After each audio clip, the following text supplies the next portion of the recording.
Can you guys hear me? I hate this shit. I really think I'm gonna retire soon, guys. Can you hear me? I literally am not touching anything. Shit breaks. Are you guys there? Can you hear me? It's not OBS time. It's the stupid connections. Woo! All right, finally, I'm on. Sorry for the delay. I hate all of this stuff. I am an old man. I'm not an online person. I'm just a crazy hockey fan with a couple things of equipment. But your New Jersey Devils go back to Sunrise, following up a beautiful victory with a emphatic smackdown physically and on the scoreboard, beating the Florida Panthers in their own barn for back-to-back games by a score of 6-2, taking all 4 points, giving the Panthers the goose egg. And I cannot be more pumped. To all the doomsdayers and the haters, I say, the line is being drawn in the sand. You are with us or you are against us. Your boy Ace has been high on this team since Fitzy made all the moves. People panicking after every loss. What if I told you after having a terrible game at home against the Sharks and getting shut out by Blackwood, we would go into the state of Florida and absolutely shock the hockey world by beating the defending Stanley Cup champions 2 times in a row in their own barn? Doomsdayers and haters, the line is in the sand. You're with us or you're against us. And the only thing I have to know, are you not entertained? Are you not entertained? Are you not entertained? The 24-25 New Jersey Devils are not last year's team. This team is, I haven't felt this excited about a team in years and years. I love this group on paper. I love the way they're playing now. General Keefe has the boys flying. We somehow lead the entire NHL in fighting majors. We're getting in scrums. When you push the New Jersey Devils, they are punching back. What a scrap from Curtis McDermott. Bratter with the hat trick. Wow. Wow. Oh, wow. I did not expect the result of tonight's game. In my honest estimation, the best regular season game in years. This was quite a statement to come in after beating them the other night, to come back and kick their ass and demoralize them, take their hearts. They were on a 7-game heater, defending Cup champs, 2-time Eastern Conference champs, currently number 1 in the East. And we go in their barn and take 4 points like taking candy from a baby. It's just a lot to take in right now. It's the manifestation of what I wanted this team to become. And it's undeniable, guys, that this team is, in fact,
Is the camera plugged in? The camera's not even working.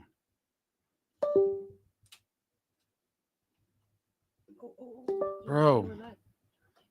Can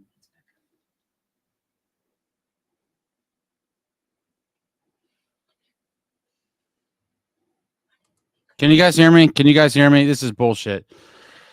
I'm so sorry, guys. You are the greatest audience. Can you guys hear me or no? You guys are the greatest audience. I'm not nearly as much of an idiot as it seems. I'll explain it all later. I'm not touching anything. It's happening in the thing.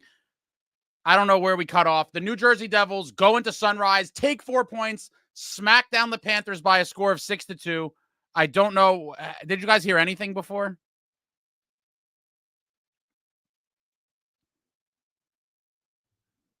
I mean, just you guys can still hear me, right? This is just like excruciating stuff. I'm going to run it again one more time. Are you not entertained? Are you not entertained? Are you not entertained? Maybe I was mid-rant to the haters. To the haters, the prognosticators, the doomsdayers, the absolute cynical beings that some of you are. I am drawing a line firmly in the sand. You are either with us or against us. This was the backup clip mic. Win of the year, the biggest regular season game in years and years. I can't remember, but because of the stakes, coming off the huge win against the Panthers, going back there looking to take 4 points from them. And wow, did the Devils shock the hockey world? Not only did we beat them on the scoreboard, tonight, I think we beat them up. We took it to them, and I just cannot believe what this team is doing right now. They are, in fact, get a little heavier, get a little edgier, a little more violence. Heavier, edgier, more violent. And tonight we saw the max level of it. We've seen little pockets of it. I've said I wanted to see the Devils consistently show it. And tonight they did exactly what your boy wanted. I said, come out with tempo, come out with intensity. The Panthers had a couple good chances in the first couple minutes of the game. And then from there on, it was all New Jersey Devils hockey, baby. All New Jersey Devils hockey. You want to go skill for skill? We'll outskill you. You want to make it rough? We will outrough you. And tonight, the heaviest, edgiest, most violent version of your New Jersey Devils went into Sunrise, into battle, prepared for battle, and went to battle under General Keefe and smacked down the Florida Panthers, taking a massive 6-2 win. I am just beyond elated right now. This is the team that I thought we were going to get this year after all the acquisitions. It's absolutely phenomenal. I apologize. I thank you all for sticking with me. I don't know what the hell's going on with the tech, but you already know I'm getting blotchy. Sometimes I get blotchy from alcohol. It's already happening, probably from the bottle chug. Win or lose, we booze. And this is in honor of Jack Hughes. Another 3-point night for Jack Hughes. Another 3-point night for Jack Hughes. Jack for Jack. He originally was supposed to have a goal and 2 assists, and I believe they gave it to Mercer. So then we look at, I believe, a 3-assist night. Let me just verify.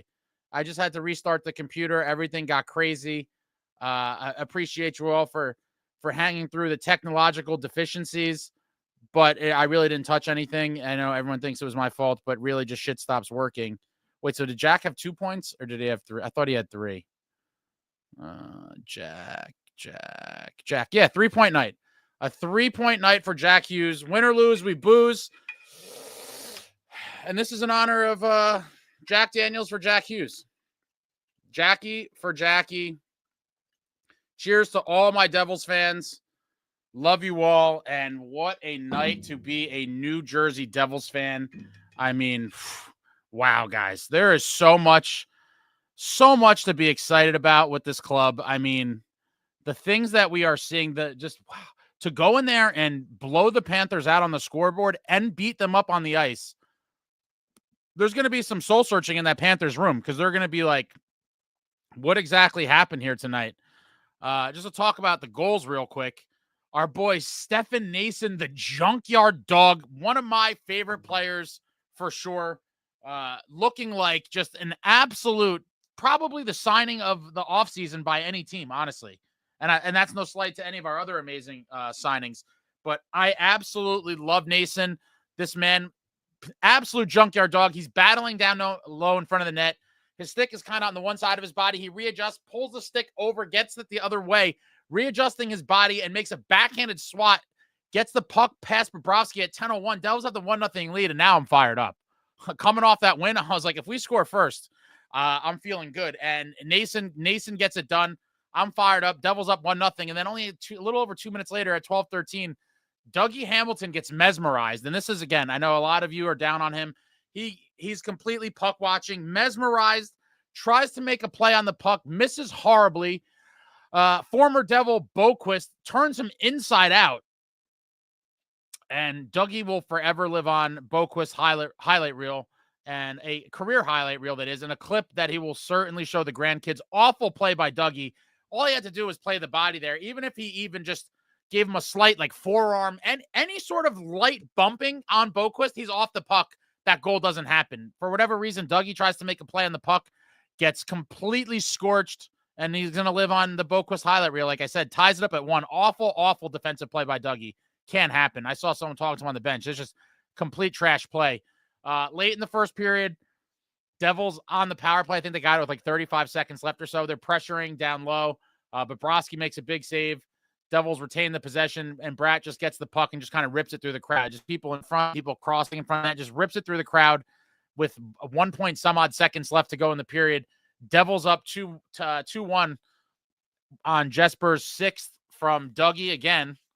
Dougie's just the offensive machine out there. And Jack Hughes, Devils up 2-1 after 1. And I was like, okay, they're going to come hard. They're going to come hard the rest of the game. We're 40 minutes away from just stunning the world.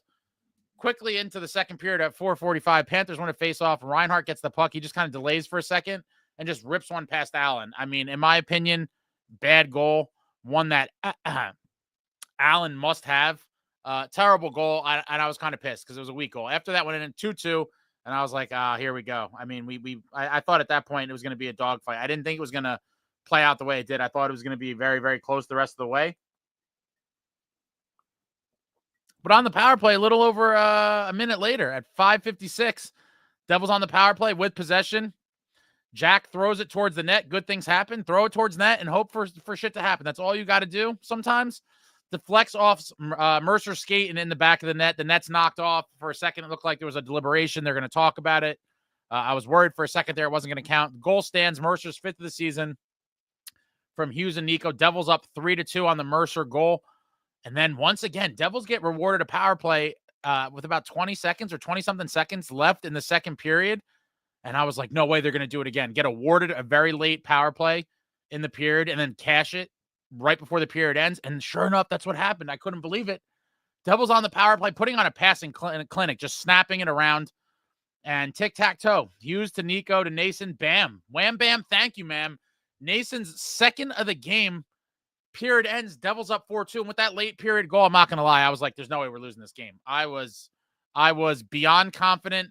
After that second Nason goal, I was like, I'm flying high. The boys are flying high. And this is our game. Let's just see how this plays out. Second period ends. Devils 4-2. And I skipped over some stuff. So let me just look at my notes here real quick. Oh, yeah. Going back to the first period, that was a terrible penalty on Tatar. I'm total bogus phantom call. Tatar did absolutely nothing. Luckily, the Devils killed it off. I just have that in my notes. And shout out to Siegenthaler. He drew that penalty towards the end of the first period. Second period, Allen made some big saves. Yeah, that's basically it. Just the most noteworthy thing was the Tatar complete phantom call. So we go to the third period. The boys are up 4-2. And Panthers at 3:50. Panthers can't clear. Bratt picks it up. Just rips it on net through Bobrovsky. It trickles in. Devils up 5-2. And at this point, I'm getting vocal. I'm waking up the neighbors. Me and the boys are texting. How is this happening? This New Jersey Devils club is just playing at a level where you just love to see it. This is near peak form, I would say. And if they could consistently play like this, we are going to be so lethal. Oh, my God. Tonight was just a dream. An absolute dream. Just the physicality. And, oh, man, the goal. Everything about this game was just A1. But Devils up 5-2 after Bratt's goal. Oh, and What else we got here? Oh, Jack. Let's talk about Jack for a minute. As part of the heavier, edgier, more violent movement, Jack Hughes, I think it was Lundell, kind of cross-checked him when he had a scoring chance. Oh my God, my face is so blotchy from the bottle chug there. Just spots everywhere. It's breaking out. I'm gonna look like a tomato in a couple seconds. But Jack kind of gets cross-checked from behind. He's kind of pissed. The puck comes around the board and he lines up with him again, and Jack just goes after him. I mean, this is heavier, edgier, more violent. When 86 is trying to put people in headlocks and do a little UFC body toss there, you know that the rest of these boys are rubbing off on him. This game was chippy from start to finish. Nason tangling up with guys, just everybody getting involved. Lots of scrums, lots of shenanigans, lots of stuff after the whistles, and this team is ready to respond, guys. Well, that's why I, for years, have said we need some just tough guys. We all know it. Most of us know it, outside of maybe some of the math people, that don't think physicality plays a part in this game. If you don't believe physicality and fighting belongs in this game, go watch another sport. Maybe pickleball's for you, maybe dodgeball, bowling, the WNBA, tennis. I don't know, but hockey is not for you. If you do not love to see what we saw here tonight and the way you could dominate games, we out-Panthered the Panthers tonight, essentially, guys. We out-Panthered the Panthers in their building. And if this team just continues to play like this, it's absolutely crazy. Bratt with a takedown, he gets called for the penalty, but, you rarely see those outbursts from Jack Hughes. I think the last one I could remember, a more extreme example, was when he kind of did a similar move, but actually got the toss-off against Sebastian Aho in the Panthers playoff series.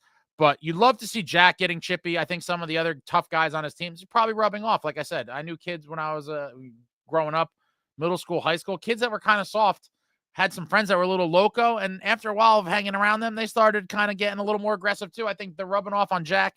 And then obviously we got to talk about my man, Curtis McDermott. I mean, what an absolute bout.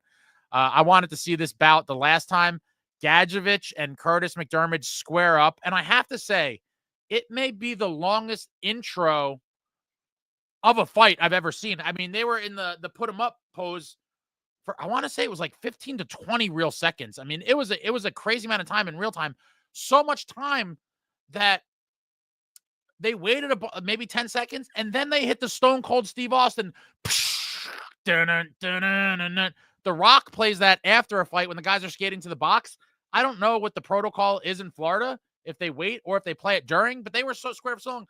They hit the Stone Cold Steve Austin music. They're squared up, and I'm like, look at this. And Curtis McDermott was absolutely pummeling him in the beginning.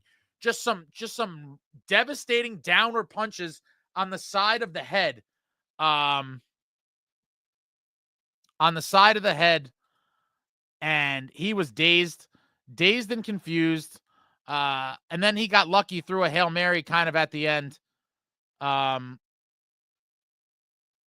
it staggered McDermott, and he lost his footing. And then I originally gave the decision to Gadjevich. I had to say, because he landed the biggest punch that stunned McDermott and ultimately led to him falling. So I gave him the win. McDermott was dominating the fight up until that last punch, but sometimes you could win a fight in one punch. In hockey fights, boxing, any combat sports, street fights, you could be getting your ass kicked and just throw a Hail Mary and drop a guy and you won the fight. So that's what I thought. I backpedaled a little bit after Gadjevich went down the tunnel and left the game, and McDermott was fine. So then I said it was probably a draw then. I don't know. Close one, but old school scrap. Devils up 4-2 after 2. I already did that, maybe. I don't even know. Yeah, Bratt scores at 350. Devils up 5-2. And then at 14:48, with the shorthanded and with Bobrovsky on the bench. So Panthers have a 6-on-4.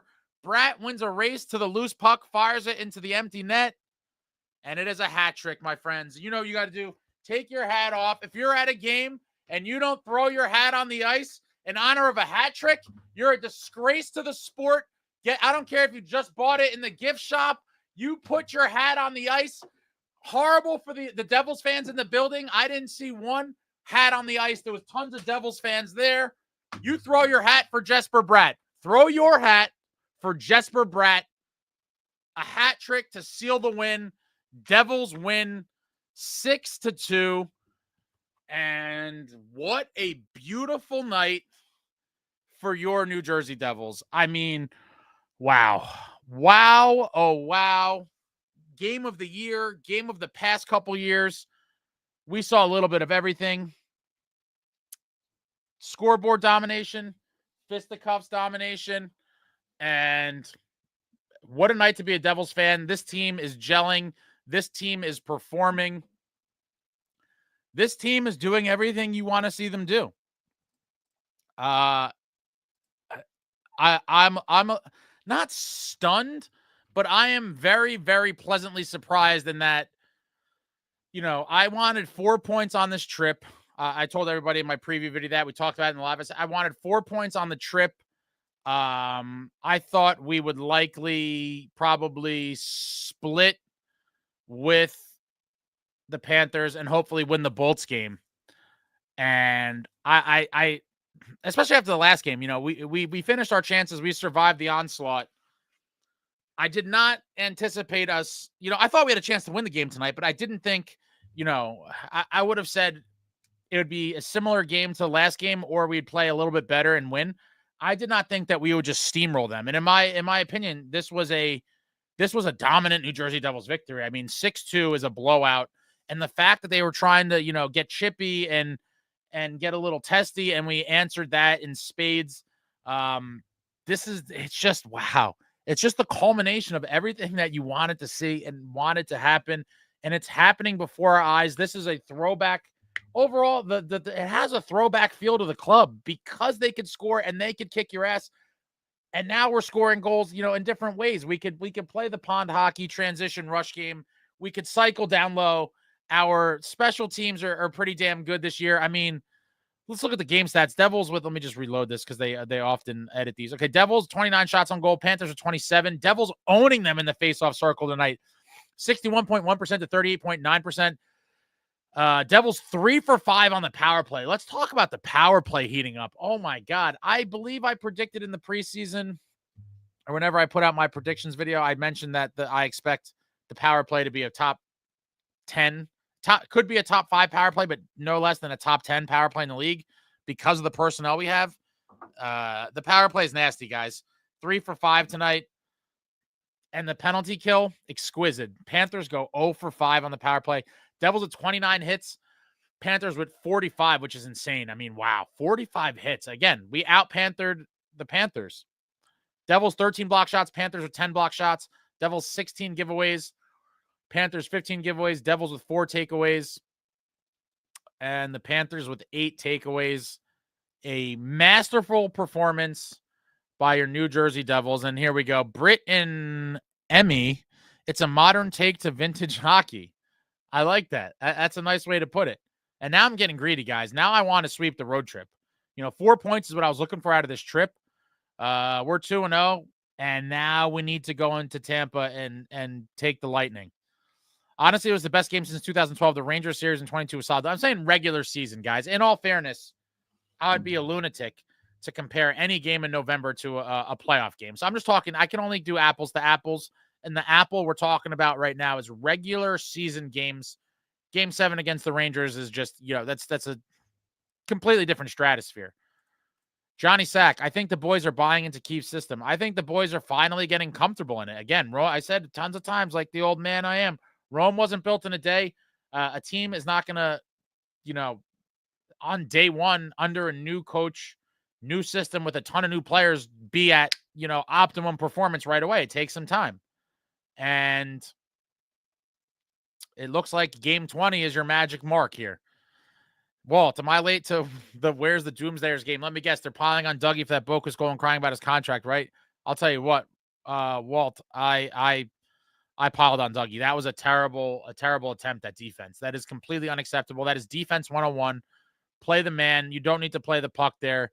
And even if he just gave a little any sort of light shove, for any contact on Bokus there at all, he's off the puck. That goal doesn't happen. But instead, he tries to make a play on the puck, whiffs horrifically. And like I said, Boquist grandkids are going to know who Dougie Hamilton is because they're going to see him get turned inside out on that Boquist career highlight reel. Max, power play is 3rd now. PK is 4th. Love to see it.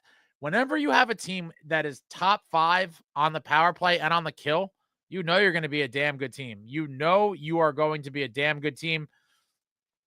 Josh, both games were steamrolling. Game 1, Devils gave them nothing but turd shots, and they scored on a deflection. And second game, we just outright smacked them, outscored them 10-3 in 2 games. Yeah, when you look at it like that, but Josh, if we're being real, the Devils got outplayed, in my opinion, in game 1. They did. The Panthers just had so much ozone time. We survived. We survived like waves of attack. Collect records. Not sure if it was confirmed, but I saw a tweet saying Gadjevich had to go checks for a concussion after the fight with Big Mac. Yeah, he went down the tunnel, went in the back. You assume that's going to be the concussion protocol because he was eating sledgehammers to the back of it, the side to back of his head. Oof, that's what happens. You want to test the big man. You're gonna get the Mac attack, and he ate some big shots to the head. Special teams have been super solid. Absolutely, Alex. Luke hasn't put up points, but looks much better on D. And recently, I'm excited and not nervous when he has the puck. Yeah, he's definitely playing better. The funny thing is, I was texting one of my buddies. It is funny when the Devils were up 5-2. Luke was pinching like a madman. He was like, "We're up 3 goals." He's like, "Screw it, the wheels are off." He was coming all the way in, cutting to the net. He no given by Luke Hughes when we had the 3-goal lead. He was like, defense be damned, and now I'm going to try to get some points. And he was flying around. To his credit, he was really creating when the Devils had that lead. Because like I said, he was pinching all the way up. He was, he forgot he was a defenseman again for a minute. Lukey got an assist tonight. Doug, got to get our revenge on Tampa. Currently 4th in the PP and PK on the app. What's going on, Wolf? Who's heavier, edgier, more violent, Ace? For now, it's our NJD. Heavier, edgier, more violent. Your New Jersey Devils lead the entire NHL in fighting majors. My God, what a difference a season makes. Leading the league in fighting majors, that is absolute music to my ears. Never thought I'd see the day. When they read the stat, I almost cried tears of joy.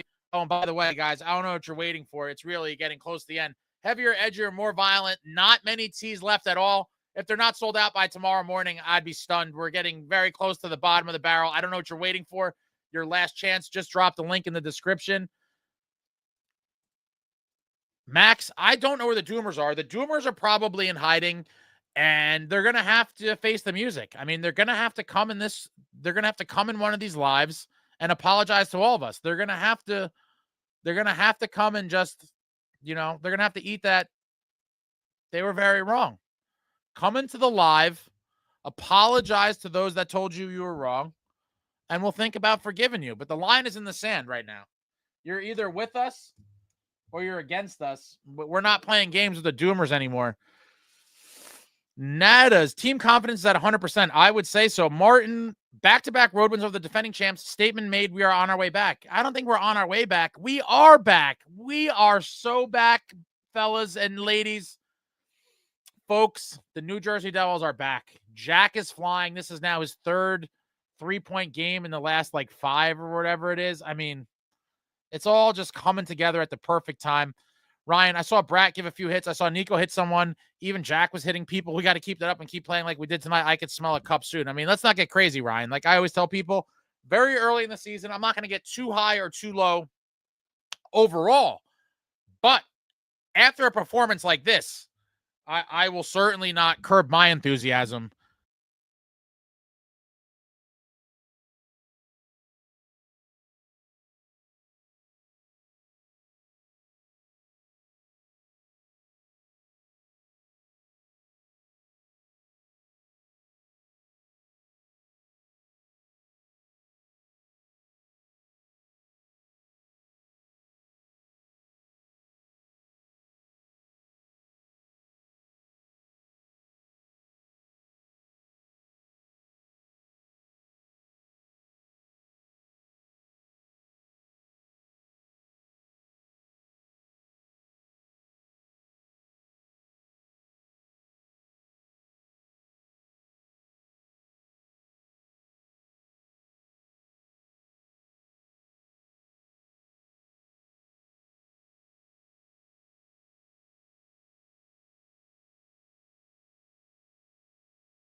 Can you guys hear me on this backup mic? This is just garbage.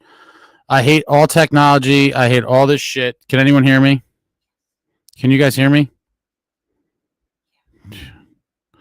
Yo, just so you know, I don't know how many of you have any experience with any of this stuff. Literally, it could just malfunction with no user error at all. I know all of you think user error. I literally have used it a million times, and just random times it just doesn't work for whatever reason. It's one of the most frustrating shits about this, and like it makes me honestly not even want to do it anymore because it's just so frustrating. Literally, I could do nothing, and between software, bullshit cables, drivers, all this shit, it's like, dude, why is it got to be so hard? I don't know. Yeah, Liam Smith, you're an idiot. User error boomer. Fuck you, Liam Smith. All right, yeah, boomer. But there's so many ways for it to not work, and yeah. But anyway, thanks to those of you that are still here. I don't even know how many people are here. But terrible shit with this. Time to chug again. The mic or connect has not been on your side while the boys are in the sunshine shade. No, and things just stop working randomly. So it is what it is.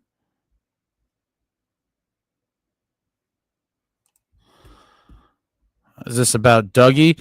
He's struggling on D, no doubt, but the difference is most of us can complain and be reasonable about it, whereas the Doomsdayers need to have that point to justify their whining. I don't know. The Doomers are going to find something to complain about. Is Woodson in here? I'm sure Woodson's going to have a reason why the Devils' win doesn't count and that the Panthers suck and they're overrated. But this is as good of a win as there is. Beating the Cup champs back-to-back games in their own barn, I mean, is a statement. Heavier, edgier, more silent. That is probably the quote of the LJ. You win the comment of the night. No one's gonna beat that up. Ryan, mic cables suck no matter how neat you wrap them up. They always turn to spaghetti, and guitar cables I go through even faster. I'm always stepping on them and they break. Well, Ryan, sounds like you have some experience with it, but yeah. Is it the operator then? No, Louie. This goes beyond your head. Tech stuff just breaks for no reason. Yeah, things aren't durable. Silent like a truck these last two games. I mean, Curtis McDermott, wow. Is that 6-0-1? Can someone check it? That's the one thing I didn't have time to check. Is it 6-0-1 with McDermott in the lineup? I mean, what an absolute, you could say whatever you want about Curtis McDermott. The team's record does not lie with Curtis McDermott in the lineup, and it's quite a statement, honestly.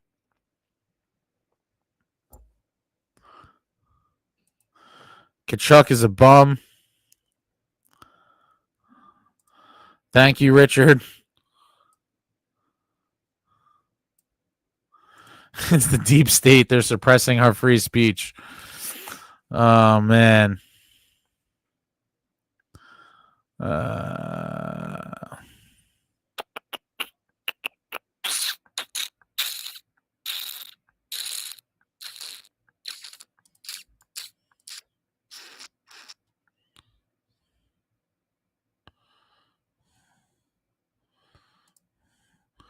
Yeah, you should be honored, Liam. People trolling me.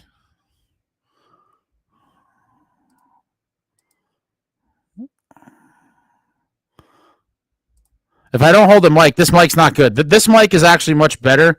This one I used temporarily, and it's like my backup mic because I realized that shit's going to break randomly, and so I need to be prepared for that.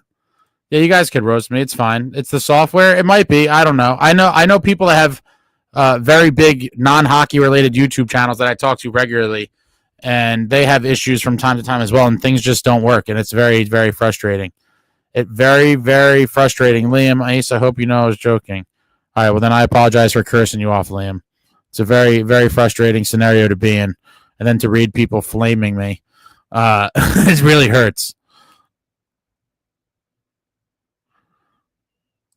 That's right, Selecta Boy.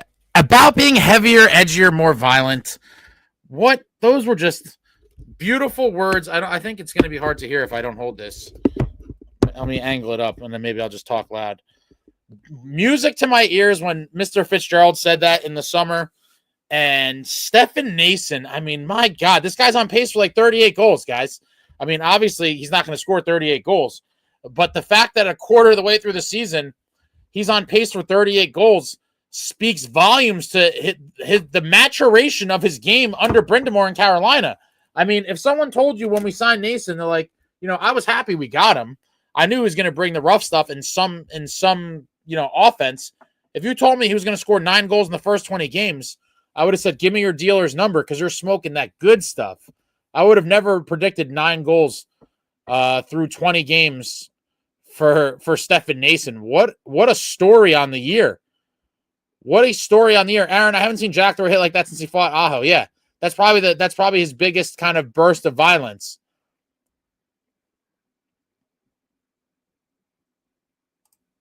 Hey, cut me some slack. I wrote that before. Yo, Ron, I don't think I need a producer. It's just that things need to just work the way they're supposed to work. And when it comes to this technology, if you talk to someone who's done any of this stuff or knows what they're talking about, there's literally 5 million things could go wrong. The cable turned to shit. There's a driver, a software update, your computer Windows updated in the night without your permission. Anything can happen, and it takes one little thing to make shit go awry, and it's pretty annoying. If Dougie Hitter was more aggressive, he would have stopped that first goal. Absolutely. He was staring at the puck, tried to make a play on the puck, and former New Jersey Devil Jesper Boquist just turned him inside out and will forever live. Again, that's a goal that Boquist grandkids are going to see. That is one of his career highlight goals. This is the time. Come sit on Granddaddy's lap and let me tell you about the time that I turned Dougie Hamilton inside out and burnt Jake Allen. Hopefully he stops doing that. I don't know what this is. Yo, Snand, how do you feel about Justin Rowling? Is that supposed to be Dowling? Isn't Rowling an author? Not Justin Rowling, but that's I don't know. I think he's filled in admirably, but if I'm being honest, I would like to upgrade him. I think everybody's pretty much at that point. And we need a scoring winger for Jack. I really believe if we get those 2 pieces, it's going to be wild. Ron, I said it before, but not only did the Devils have more grit, they also had the self-control to bait the Panthers into penalties and stupid mistakes. Devils owned them. Yeah, they drew penalties at big moments, and the power play was just on fire. 3 for 5 is phenomenal. Is this live right now? This is live. Islanders are beating Vancouver as well. The only time I noticed Tkachuk is when he got that embellishment penalty. Yeah, fairly quiet 2 games from him. Pleasantly surprised. Not a lot of, I don't want to say he was completely invisible, but tonight I feel like I didn't really hear much of him. At the first game, he was getting into like skirmishes and a little bit and stuff, so he was a little more present. Like tonight, he was, not memorable in any way. This was my first game I was able to watch, Ace. I finally got the Gotham Sports app. So excited for the rest of the season. Now, my friend, best show on YouTube. Thank you. Thank you, Wolf. Really appreciate it. I'm going to try to figure out if there's like an indestructible cable cord. But again, guys, for those of you that there's so many things that could go wrong, and it happens to me a lot, unfortunately. It's really annoying. Alex, I really want a shirt. Hopefully there's still a large tomorrow. Doubt it. I hope there is one. I have no idea how many are there, but I know there's just not a lot left at all. Thank you. We were, Luke is in a contract year. He needs points. Expect him to pinch a lot from now on. So it's funny you mentioned that. I did think that he's probably like, damn, Keefe has me kind of on a short leash. I can't go wandering as much as I did. And now my point totals are going to go down. And now as a result, my negotiation leverage for the contract could be hurt. I don't think he's going to do it unless the Devils have a big lead or they're down big. I think in close games, he's going to have to continue to be defensively responsible and not go too crazy. But when the games are, there's a big lead or a big deficit, I think he's going to take those chances. And you saw him wheeling when their Devils were up 5-2. He was just going hog wild. He was like, oh yeah, this is a license to just go nuts. Nason is a junkyard dog. Team cleaning up rebounds, protecting the house, scoring from all areas of the ice. Hughes Bros great. Bratrick, full team 60-minute effort. What more can you ask her? Bravo. And you forgot we got Curtis McDermott fisticuffs. I mean, this was you covered it pretty well there. I mean, we We just got a little bit of everything here tonight. Everyone, Nason is just playoff Nason and playoff Paulie are going to be two very exciting guys to watch. I am super jacked for these boys in the playoffs because it's going to be a fun ride. The scoring depth on this team is insane, and we haven't been getting a ton of scoring from the defense. I feel like earlier on in the season we were getting some from Casey, and Kovacevic may have had a couple. It seemed like we were getting more goals from the defense earlier on in the season, but with the depth scoring, and we're going to get some goals on some nights from the D, but Devils, they're not just a top 6 reliant team anymore.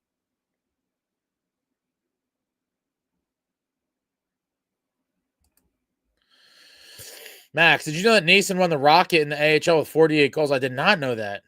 In 21-22, he had 48 goals in the AHL. My God. What's going on, Brandon? Once this team figures out how to win at home, this team is going to be scary. It's not even funny. Well, hopefully they figure that out, because I've went to a lot of games the past few years, and I haven't kept track of what my attendance record is, but it's certainly terrible in the past few years of the Rock. Britt and Emmy Knight Tech just acts weird. Yeah. Cape, and I was looking forward to this devolving into a lunch meat discussion again. Nathan smokes the lamps. Aaron, Luke's game tonight was top notch. I want him to bury one so badly. On that one sequence when we were up 5-2, he came in and he had a couple cuts to the net. I thought he was going to get one as well. He really looked like he was going to just keep going until he eventually got through. I think we will see him get one soon. And I'm curious if I don't know. I do think he's going to start scoring soon, but it is funny that someone mentioned his contract, because I'm sure he's thinking about that. He, as it stands right now, he's on pace for way less points than last season. And, maybe that leads to him not wanting to sign long-term right away as a restricted free agent. It's a very interesting angle to kind of keep an eye on. We only speak of one Jesper, and that is Mr. Hattrick. Oh, boy, Jay Snow. Let Ron be your producer. Easy win in last one show. When Jack took his helmet off in the box, seeing his hair like that, you knew what time it was. Yeah, Frisky Jack. I love Frisky Jack. We don't see him too often, but eventually, everyone has their boiling point, and Jack hit his, and he went for the full tackle. We all hear.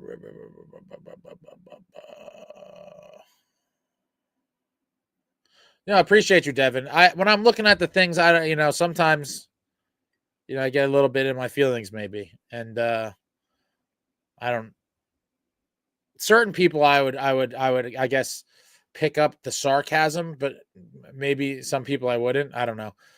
Walt, the audio level is good, by the way. So if this happens again, the backup mic is in a good spot. Well, thank you for that, Walt. Guys, one night I'm going to read Walt's, with his permission. I'm pretty sure he gave it in a previous episode. One night when we go off the rails again, I'm going to read Walt's testimonial about striking Fred Durst. Mister, I did it all for the nookie. Our resident man Walt jacked him in the face one night. We're gonna leave that as a cliffhanger. I'm gonna read the full story on air one night. Franco, I would like to apologize to my Devils family for some comments I made the other day. I'm happy to be wrong. You're damn right you're wrong, Frank. You're damn right you're wrong, Franco. This team has aspirations of going into at least mid-May hockey games, preferably June. Woodson, you ignorant, where are you? Was Woodson here at all tonight? I don't remember seeing his name. Bring Brady to NJ. JK, is JK Rowling? Is that the name of the author from one of those books? I know it looked familiar. We need a scoring winger for Jack after Bratt literally gets a Hattie. Palat is a great fit on the line. I don't know about great fit, Jordan. I know Bratt can score, but I think I want a big physical scoring winger, preferably. If you want to go into the playoffs with Palat on that top line, then God bless. I'm not going to sit here and try to convince you why that's not a great idea. But in my opinion, it's not. Bennett the Menace was quiet, but he's coming off an injury. Yeah, but then don't play. For a minute, I had to see if that was if that was a John Woodson comment. Because first it was, oh, you beat the Panthers without Bennett, and then I thought it was going to pivot to, oh, you beat the Panthers, but Bennett was injured. I mean, there's someone injured on every team every night. Robert Lampkin, I'm a plus-minus nerd, but Dowling was -3 after 2 games. Not sure if that has changed. Let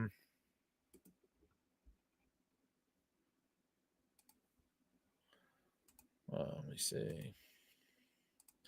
Kind of off topic, but man, Reinhardt has become a BL hockey person joining the Panthers. I'm from Buffalo, and it's hilarious to see it happen. I mean, some guys just break out on other teams, and Reinhardt's enjoying his for sure. They got to replace Dowling. I think eventually we will. I hope it doesn't take forever, but I'm sure Fitz is trying to find somebody or to see who might be available. Select hopefully Nico gets a hat trick soon. I would love to see Nico get a hat trick. I think he had a couple. He's had a few 2-goal games this year, right? Or at least 2.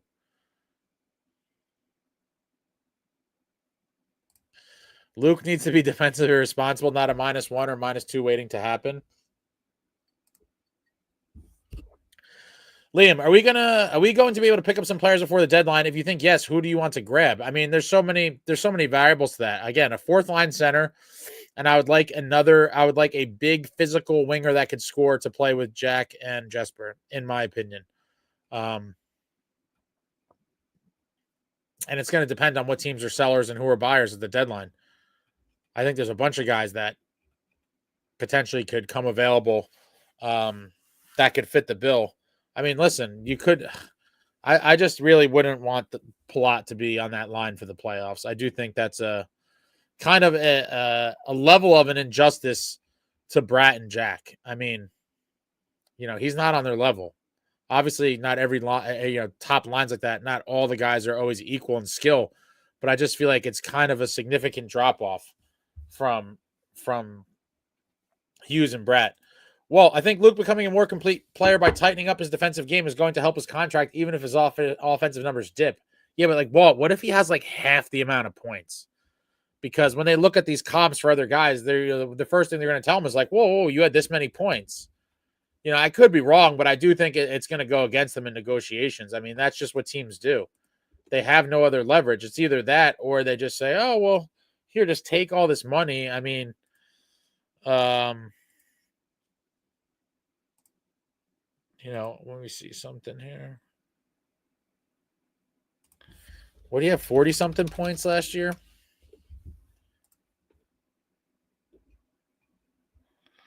Yeah, he had 47 points in 82 games, a -25. My God. This year he's basically, I don't even want to tell you guys. I'm not even going to say it out loud. But let's just say he's on pace for far less points than he had last year. Like a large margin.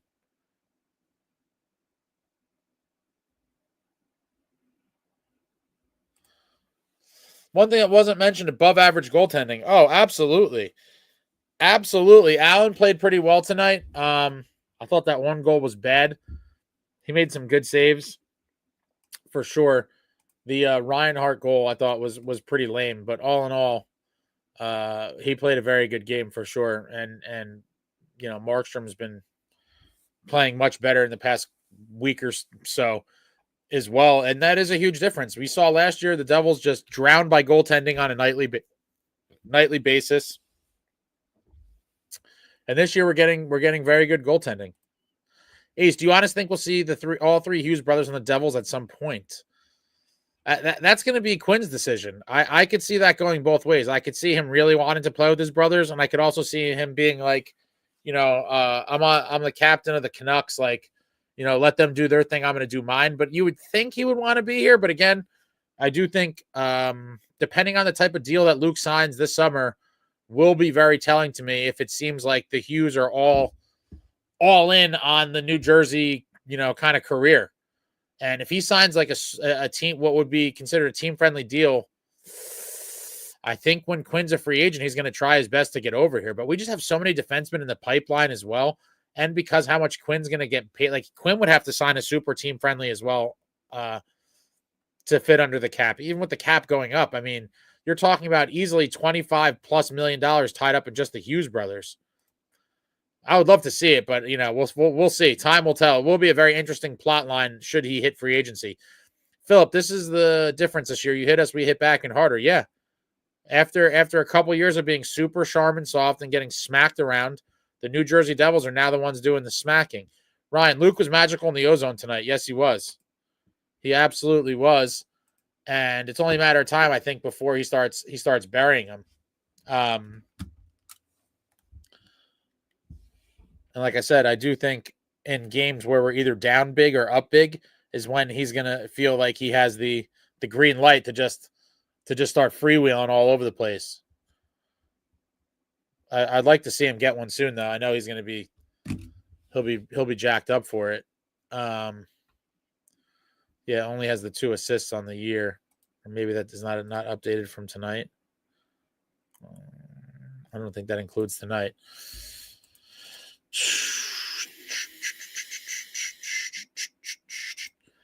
Select a boy. Jason, now the Sabres were a garbage organization years ago. That's why they gave him Reinhart and Eichel. Yeah, but I feel bad for Buffalo fans. I mean, I thought we've had it bad for a while, but Buffalo fans... James, Sabres will be good someday once their head coach is not Lindy. You guys are a brutal bunch. When the goalie stops pucks, defense plays defense and offense scores, we actually win. I'm fine with Luke potting 40 points if that means more W's. Luke is not going to sniff 40 points this year. Not even close.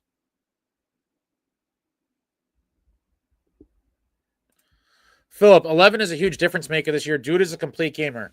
Stefan Nason is easily one of my favorite players on the roster. This guy, definitely heavier, edgier, more violent. An absolute dog on the boards, a dog in front of the net. I'm waiting for a scrap from him. I think he tried to get one tonight. Was it with Ekblad? I don't remember. They were tied up on the boards, and I think all their gloves were off in a huge pileup. We never saw the separation in the fight, but his gloves were off. He was ready and willing. It's only a matter of time before we see it, but this guy's an absolute monster. He is definitely a locker room energy guy. Just the type of warrior you need to win. He is a throwback player. Him and Cotter, complete throwbacks. I would love to get at least one more guy like that at the deadline at the latest, but it's wild what they've brought. Alex, Nason gives us those gritty goals we never got last year and awesome talent. Yeah, he's just been phenomenal down low. Just always finds his way to get into a shooting position, gets rebounds, pushes people around, just plays a heavy, heavy game. That first goal tonight was amazing. He was on the inside with the stick. He saw the puck come up. He literally picked the stick up, switched position on the side of his body, and backhand chipped one in. I mean, wow.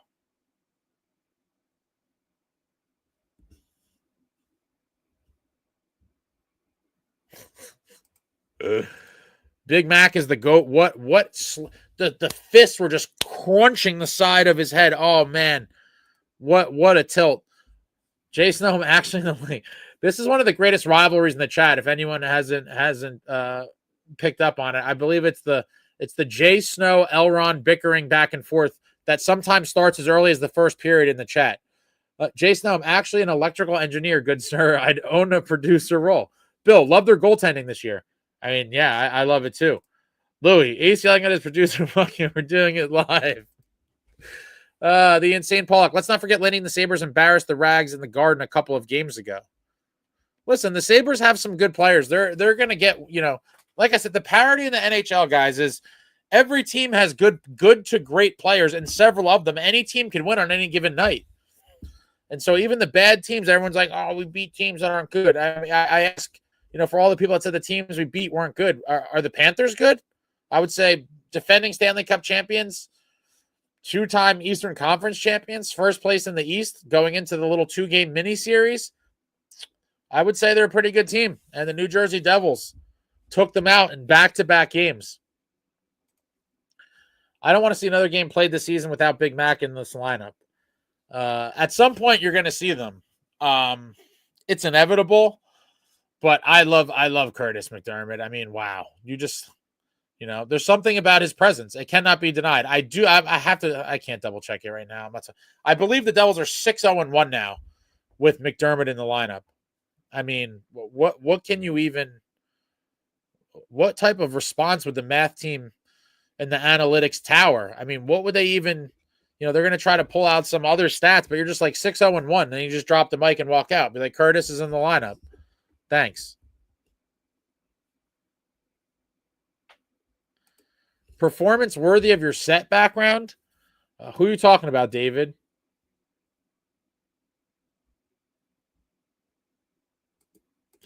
Britt and Emmy, as Jake would say, Luke's about to pop. Let's go Devils.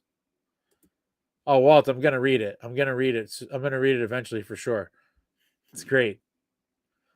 Bill, I think Devils have a legitimate chance at another cup run. Again, very early to be talking about cup runs, but after Fitzy made those acquisitions this summer, I said this roster is, to me, somewhat, it could never be the same or really even close to it. We got some fisticuffs live, guys. Maddie Martin and jersey over the head, not tied. Oh man, that was terrible one. A quick wrestle down, a couple punches. That wasn't a good one. It was more of a glorified wrestling match, but that this roster is the most reminiscent to any of the glory years cup teams that I've seen in a while, with a little mixture of solid defenders, good goaltending. Heavier, edgier, more violent bottom six guys. Devin, are we not jacked enough tonight to hear that story? 6'2", tell the story. Are you talking about the Walt story? Woodson was here. He basically said he was wrong and bounced before he can read replies. Oh, that really happened? That's hilarious. Brandon, beating the Panthers 2 in a row totally restored my faith in the team. It's just the home games, man. They scare me. Well, hopefully, our next home game is a week from today against the Carolina Hurricanes, and that's going to be a test. I might have to go to that one, but if they lose, I would maybe ban myself again. Sick game, almost flawless. Always love chiming in on this chat. Miss you, Jay Woodson, Night Boys. Night Rider. Mostly crazy all the time. Rolling on the floor, laughing at James, saying the soon-to-be fourth all-time winning coach of all time knows nothing about defense. I think that's in it's about Lindy. Aaron, Luke will get $7 million on an 8-year deal. Jack will stay in NJ for his career, and Fitz will work magic to bring Quinn here, and we'll call them the Hoisting Hughes when the three of them are champs. Oof. I mean, wow.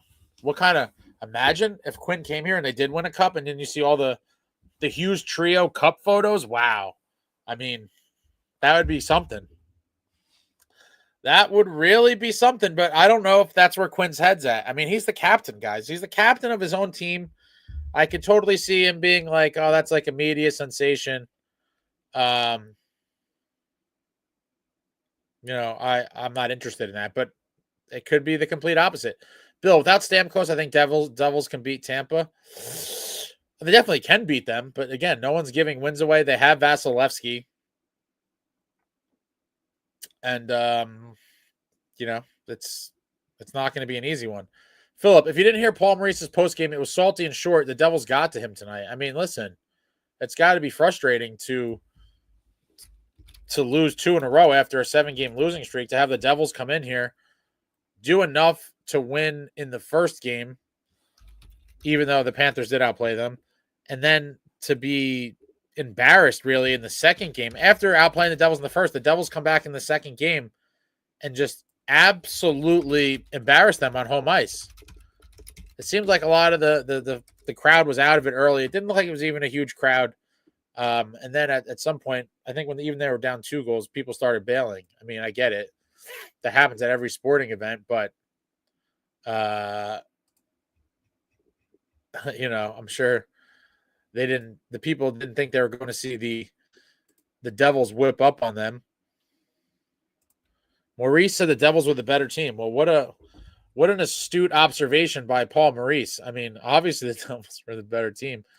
Luke is defending very maturely and just extinguishing some what could be grade A chances. Multiple games now since the Canadian road trip. I think I've seen this.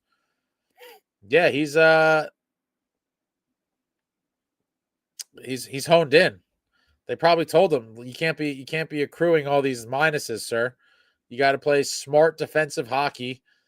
And the team's buying into the Keefe system. I mean, Nason is just such an animal. I mean, 9 goals in 20 games for Stefan Nason. What a legend. What an absolute legend. As Jack would say, Luke's about to pop. I feel like he's going to put on some form of points through the season. Like you said, take more chances and blow out leads. Yeah, or when we're down big, when we need to catch up.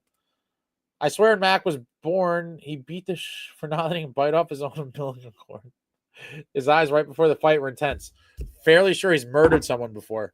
Yeah, his face is a scary one. I couldn't imagine like squaring up with him and then looking at him. He definitely has a stone cold killer blank stare in his eyes.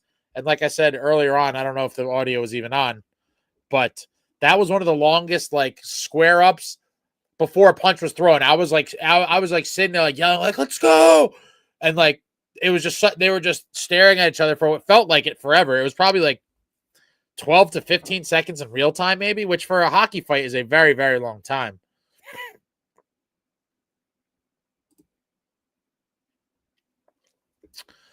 Where can I get one of those J Devils hats you're wearing, brother? I have to get one. Thanks, buddy. Let me put there's a dude that makes devil stuff that's pretty sick.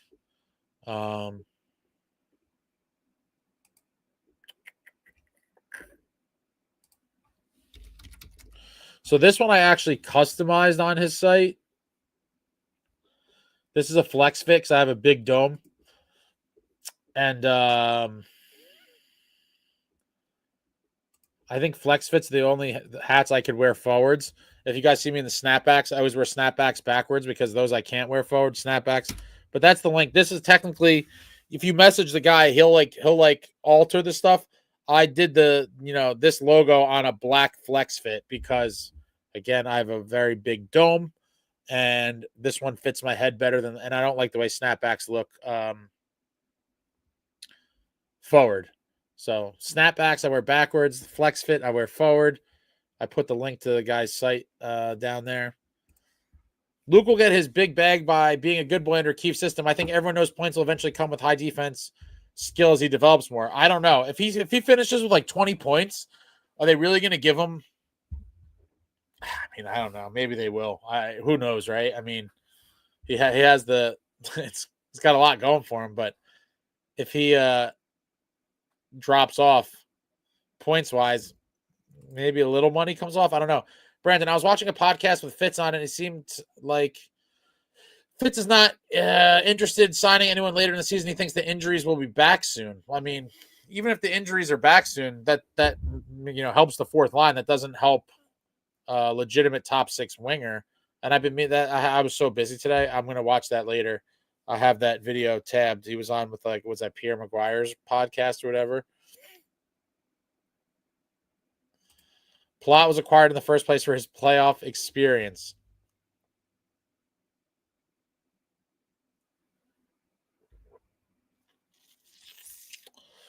If Luke went to arbitration, he gets destroyed if he didn't have a lot of points. I don't think the Devils will take him to arbitration, though. Probably not. I mean, typically, you want to try to avoid arbitration at all costs. Mostly crazy all the time. Why would anyone want Fitz to change a thing to this team? Look how they were playing during the most ridiculous schedule I've ever seen a team have to play, which is a very, very good point.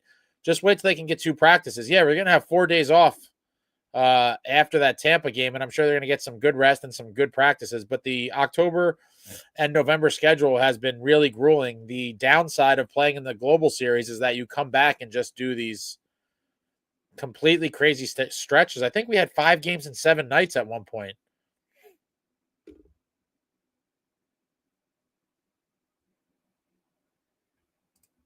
What's up, Jersey Roots? Like and subscribe, all you dirty animals. Yeah, I would appreciate that. If we could get a little like and subscribe action, just hit that thumbs up. It takes 2 seconds of your time, or 0.2 seconds of your time, I should say, and costs $0.00. So what do you guys say? Give me a little thumbs up action, a little like.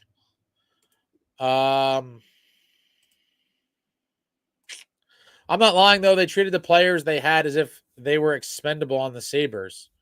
I mean, that franchise has just been, in disarray. Celluloid therapy. Sorry, but the fourth needs a bit of tuning. I 100% agree. If we go into the playoffs with Dowling as the fourth line center, I think that would be, I'm not trying to knock the guy, but that's far from ideal. I think you want to have as strong of a roster as possible, and if he somehow is our fourth line center for the playoffs, I definitely would be disappointed, as I believe many of you guys would be as well. Ron, they're absolutely fourth is really hurting without Lazar. They got to figure it out. I really want to know what his real timetable is, but I've given up on trying to, get any sort of concrete, real information regarding Devils injuries, because we all know the way the Devils are and how cryptic they are with injuries, that you're never going to get a completely straight answer. And so, trying to do so is just a complete waste of your time. But I think he's definitely going to be out for a while. Even if he returns, I don't think it'll be.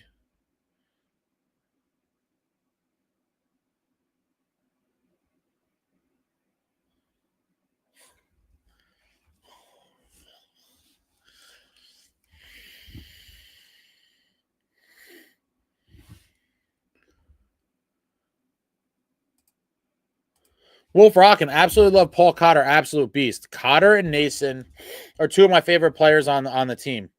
And the way they play, they just remind me of old school guys. They just play like guys of a bygone era. You don't see guys like them too often, and we desperately needed the elements that they bring to the team. Brandon, I'm not sure points matter as much for the defense. To me, there's plus minus is way more important. Yeah, well, unfortunately, when it comes to those contract negotiations, I mean, maybe plus minus is briefly talked about, but for the most part, they're going to look at points, or that's at least going to be a big component of it. But maybe because it's Luke, they don't even care what his points end up at, and they're still going to pay him something in that wheelhouse of what he's looking for, which I do believe is going to be that $7 to $8 mil, which is crazy. Which is absolutely crazy. James, my new favorite player besides our captain is Brett Pesce. What a player. Yeah, what a steady, sound defenseman. I mean, just super smart, reads plays well. He was probably like most crazy all the time with the super. Thank you, sir. Most crazy all the time. Trigger warning for hot sports opinion. All about the jersey sucks. Let's go, boys. Thank you very much for the super chat. Mostly crazy all the time. I honestly don't know. Someone's going to have to fill me in. Trigger warning for hot sports opinion. All about the jersey sucks. Let's go, boys. Yeah, I don't know what that is. And so I'm going to see if I could scan down here and figure out what that's in reference to. My God, you guys are so chatty. Everyone gets real chatty after a big New Jersey Devils W. After a big W.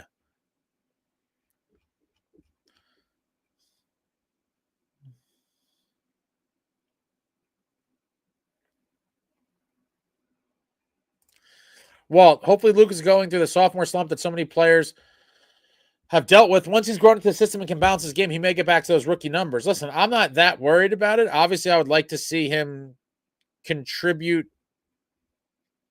offensively a little bit more, but he was injured for a while. He's coming back.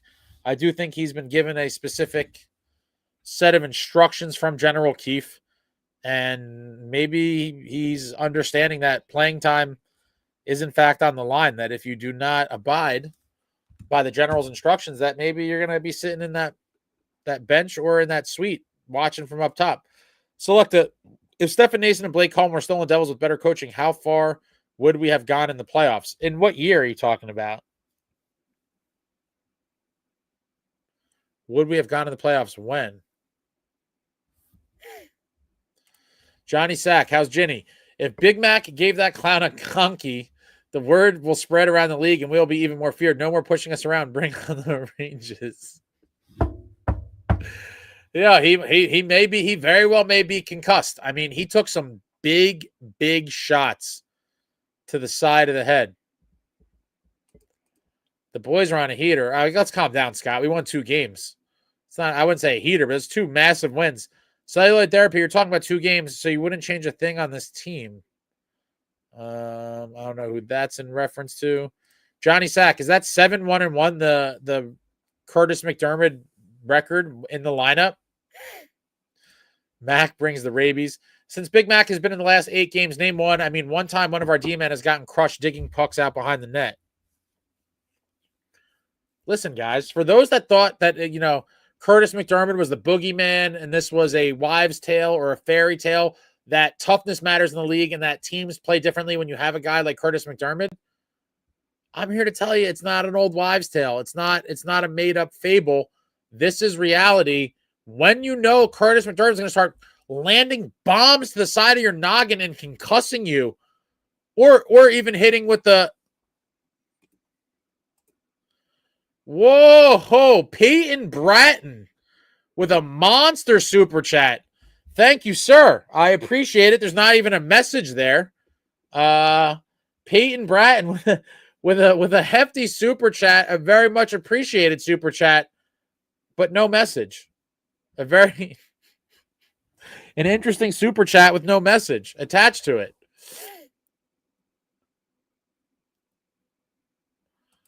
Maybe there'll be a message underneath it. Did you miss it?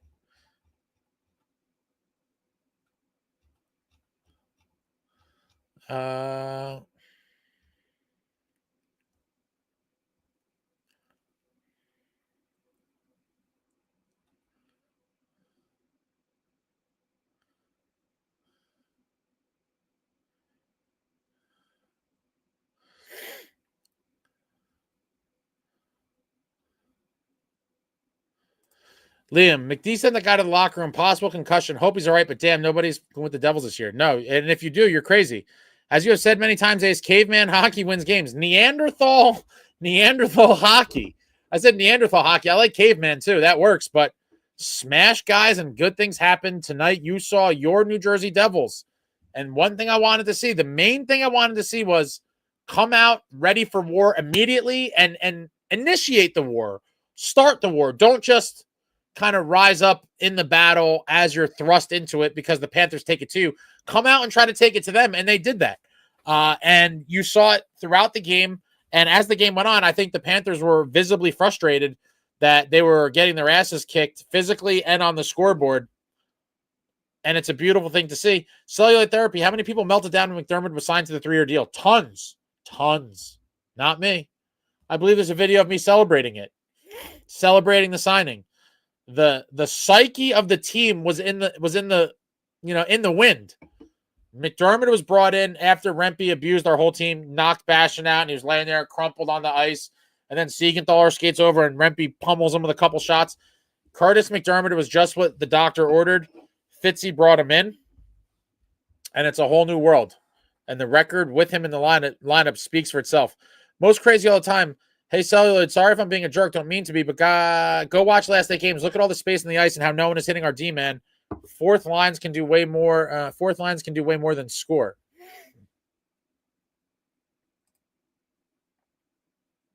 Ace, I'm telling you, I try not to say anything to Ron, but every chat he starts making comments like a nagging chick.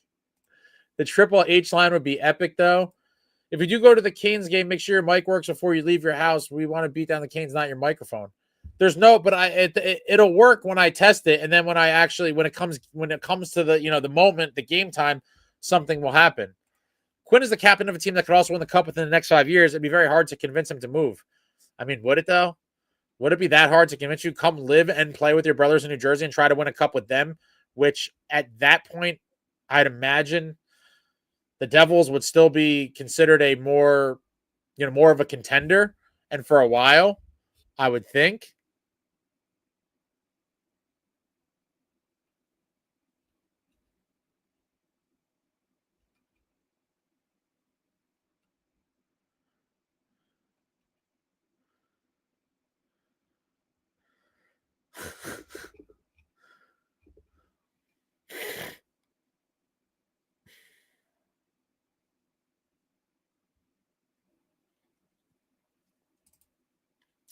JS, by the time you read this, I'll be drunk. But in the perfect world where we land Hughes and Brady while shipping Palat, Dougie, who gets number 43, Luke or Quinn? Hardest slap shot wins.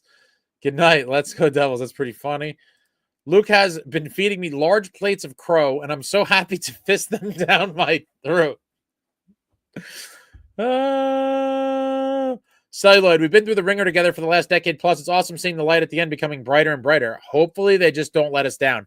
If they continue to play anywhere near like they have tonight, and they're able to even be outplayed a little bit like in the first Panthers game and still manage a way to win, this is what you want to see, your team be able to do, be able to win all types of games, dominant performances, come from behind performances, tight, 1-goal games. Wild.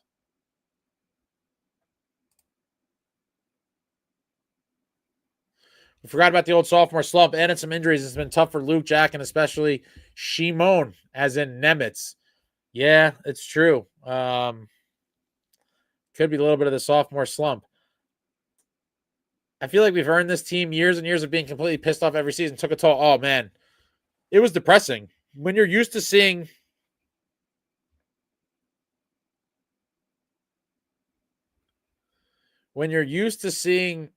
a competitive team, and then you see a non-competitive, horrible team for so many years outside of, the year, what was that, 17, 18, when Taylor Hall won the Hart Trophy and dragged a pretty bad, not bad, but mediocre Devils team to the playoffs.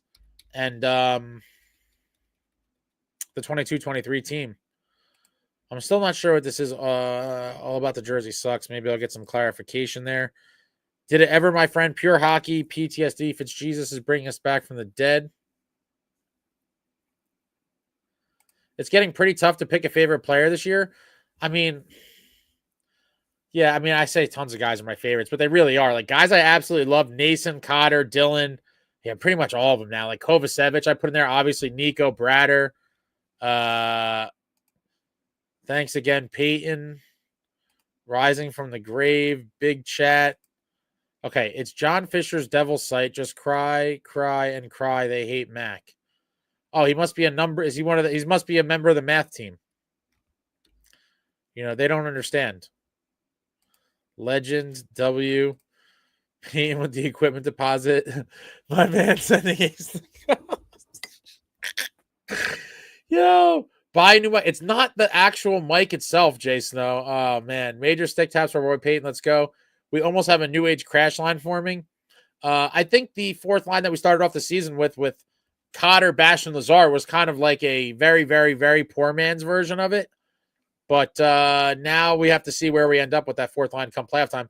Ace ain't going to need to dance at the clubs anymore. Peyton Brand is a sugar daddy now.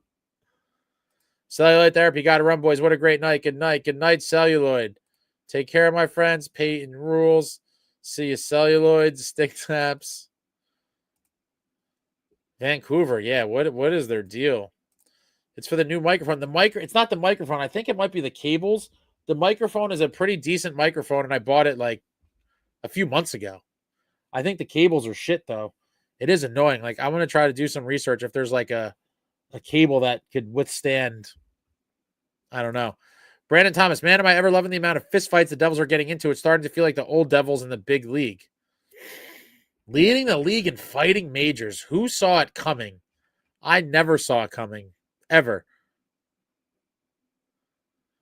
DJ, I really liked how you worded it before. You want to play a skill game? Well, I'll skill you. You want to get rough? Well, I'll rough you. Yeah.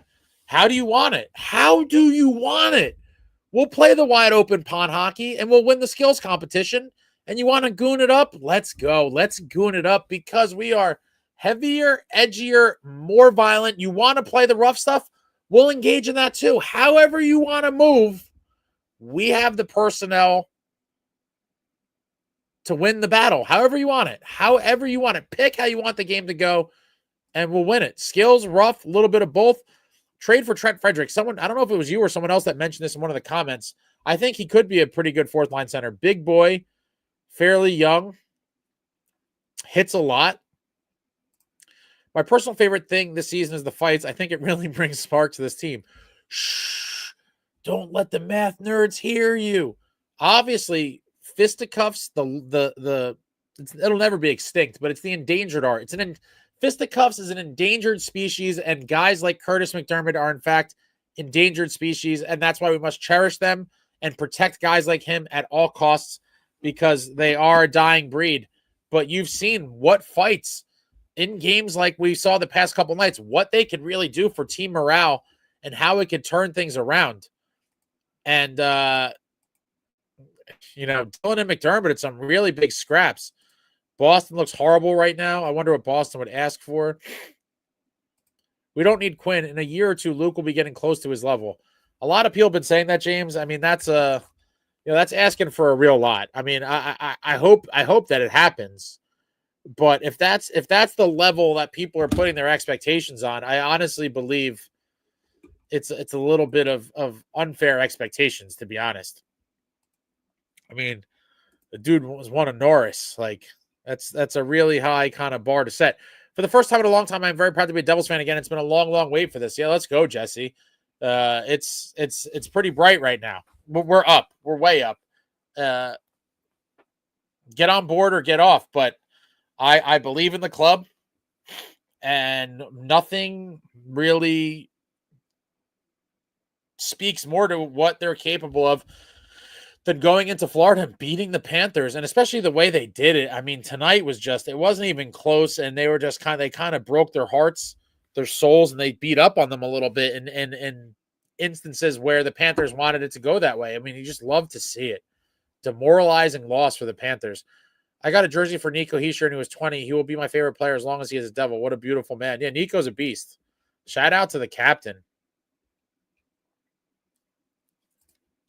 Chico, I'm late again, but where are the Doomers? What problems did John Woodson have with this one? Back-to-back big dubs over the Cup champs. The Devils have bought in. I don't think Woodson showed up tonight, but cheers to you, Chico. Back-to-back wins over the defending Cup champs in their barn. They get 0 points. They didn't even get a loser point. You just got – we just mopped them up tonight. You love to see it. Wow. The fact that we won the way we did, man, I was yelling at my team. I was just so fired up all game. Because that was, I do think, our easily the best performance of the year. A 60-minute effort, and the intensity was through the roof. Hitting, scrums. We got the actual, the fisticuffs with McDermott. It was a beautiful night to be a Devils fan. The Devils team looks like a real contender. Best Devils team I have seen since watching the team in 2022. Well, yeah, it's definitely the best team since then, and I would argue it's the best team in quite a while. I think our best move this offseason could be Keefe. He's definitely towards the top of the list. Shout out to the general. He knew what he was doing. He was like, it's going to take some time, but I got this. And this team looks like nothing like last year's club. Despite having a lot of the same core pieces, with the upgrades Fitz made and under Keefe, this is not your last year's Devils, guys. This is a Devils team that I think could be damn scary come playoff time. Thoughts on maybe Zadorov from Boston if they were sellers? That'd be a heck of a boost. No, we're definitely all done with defensemen. We will not be bringing in any defensemen. And I'll be honest, I wanted Zadorov really badly heading into free agency. I think we dodged a bullet. And I think Dylan was the better signing. A lot of Bruins fans are down on him. They're saying he's looked super slow, and that he just throws big hits, but he takes penalties, and he kind of sucks this year. I haven't seen a lot of Boston, so I don't know. I'm just going on what I've seen from Bruins fans. But I do think for what this team needs, I think we were better off with Dylan than him. That Zadorov contract is going to be dead weight. Yeah, it could be. It really could be. Penguins may be selling Del Eller. How about Drew O'Connor? Pull Yarvi, a couple of guys who could help line 4. I mean, listen, it's hard to answer without really knowing what's going on with Lazar, but I'd imagine they know and that it's probably long term. So I think there's a lot of guys that could help. I do like the Frederick idea that I don't know if someone said that was a rumor or they were just kind of spitballing that idea. But I'd be curious if we see any other deals, before the new year. I've watched the Big Mac fight like 500 times already. You can tell the Florida guy really regretting the decision before the fist started flying. I mean, That's a very bad spot to be in. Gloves off, and now you're one-on-one with Curtis McDermott. It definitely filed under immediately regrettable decisions. And for good reason. Ace, what was our record around this time last year? The injuries are starting to become issues then. Let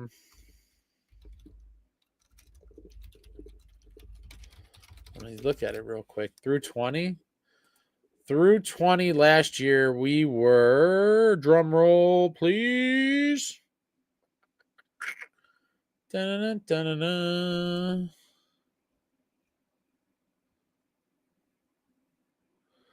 Through 20, we were 10-9-1, which would be 22 points. 22 points.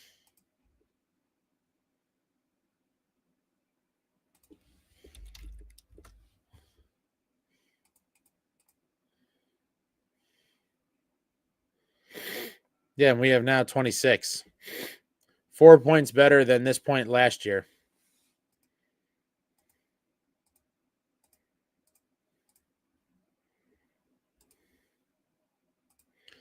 Pitt is open to selling everyone besides Crosby and Gino.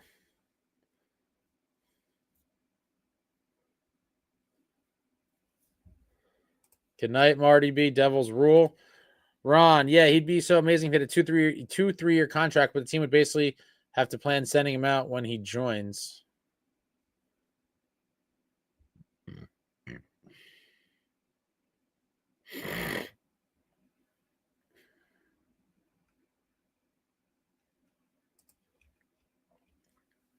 Chico, almost as if a new head coach with a drastically different and more complicated system was going to take some time to get this team to buy in, almost as if the Doomers are ready to be mad after game 3.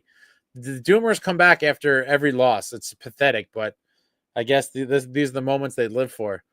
DJ, so jacked up after that W, but got to hit the sack night off. We beat Tampa on Saturday. We annex Florida and rename it Cape May Sound. Thank you for the info for the hat, my friend. I already have a sweatshirt of yours and just grabbed a t-shirt before they're gone. Heavier, edgier, more violent, brother. Let's go Devils. Wolf Rock and let's go Devils. Thank you, sir. Keefe has his team playing effective defense for their personnel and skill sets, but he's got the perfect read on the team. It was just about getting them up to speed. Now, here we are, game 20. Yeah. And I think there's still room to get better. I mean, oh my God. Yeah, we're a quarter of the way through the season. I mean, I'm excited to see what this team looks like come February. With the fat dub over the Cats, absolutely. I love Sheldon Keefe. He is the absolute man. The general has pulled this team out of the ashes. The team buying into Keefe is huge. You can see everyone working for each other. Like GM said, no assholes. What about Crosby? Crosby's definitely not getting traded, I don't think. I think James Nichols wrote an article about Trent Frederick with Boston, has said they're willing to move him. Yeah, I imagine they're going to be moving a lot of people at some point. I think Crosby wants to go down with the ship in Pittsburgh. I just can't see him willingly leaving. Yeah, that's brutal. What a brutal ending to a career. Bratt hat-trick was so sweet. Both of Bratt's hatties were in Florida. I mean, wow. What a night to be a Devils fan, guys. I am super jacked.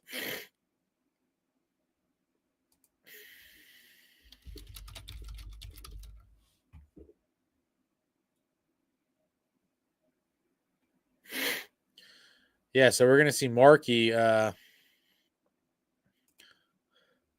Markey's going to be back out there in Tampa. Hopefully he looks good. I mean, wow. The chance to sweep the Florida road trip is kind of wild to think about. I mean, wow. It's just so crazy. Here we are. We're 1 win away from stealing. We're one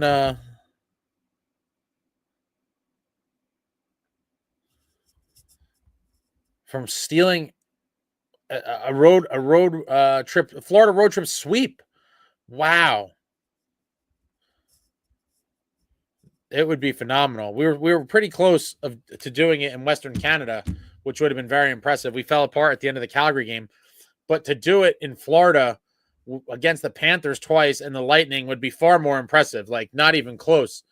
Chico, huge props to both to the goalies. Both looked a little shaky to start, but both have stepped up massively. Very, very, very to say I was wrong on that one. LJ, are you embracing the 2 goalie rotation, or do you still feel like Marky should be getting the Brodeur workload? LJ, timeout. I never said anyone should get the Marty workload. Let's be serious. I don't think anyone should get the Marty workload. Marty was an absolute specimen. But I would have 1,000% played Markstrom tonight for sure. After the game he had the last game, I definitely would have went back to Markstrom tonight. And at some point, they're going to have to trust Markstrom to run. I just don't know. I think you have to let Markstrom play a nice string of games somewhere to kind of get in the zone. I feel like he needs that. We're going to see how he plays. It's not going to be too much time off. So it'd be 3 days off? 3 full days between starts, or 4 days in the Tampa game. But I just don't like the forced starts. The schedule kind of dictates ones that make sense. But when you just force one, like this was a forced start, in my opinion, for Jake Allen. I'm grateful he won the game. I would believe Markstrom would have won the game as well. But it is what it is. The games we were losing were brutal losses. Games we had leads and bad goaltending cost us crucial points. Wrap it up in Tampa, 6 points with 4 days off would be such a huge, huge statement. No, absolutely. Now we're kind of playing with house money, in my opinion. To beat the Panthers twice, guarantee 4 out of 6 points at worst in the Florida trip. But hopefully the boys are staying hungry and they're like, no, we want the whole thing now. We want to go there and get this whole thing. And hopefully they pull it off. Would love to see them coming home from Florida with 6 points. Seth, I want Tampa payback coming. Hopefully, man. I was at that embarrassment of a game when they came to New Jersey and just stomped us. It was pathetic. Jersey Roots feels good to dominate the competition. Marky save percentage is better when he sees 30-plus shots. Yeah, I mean, a lot of goalies like to be a little bit more active.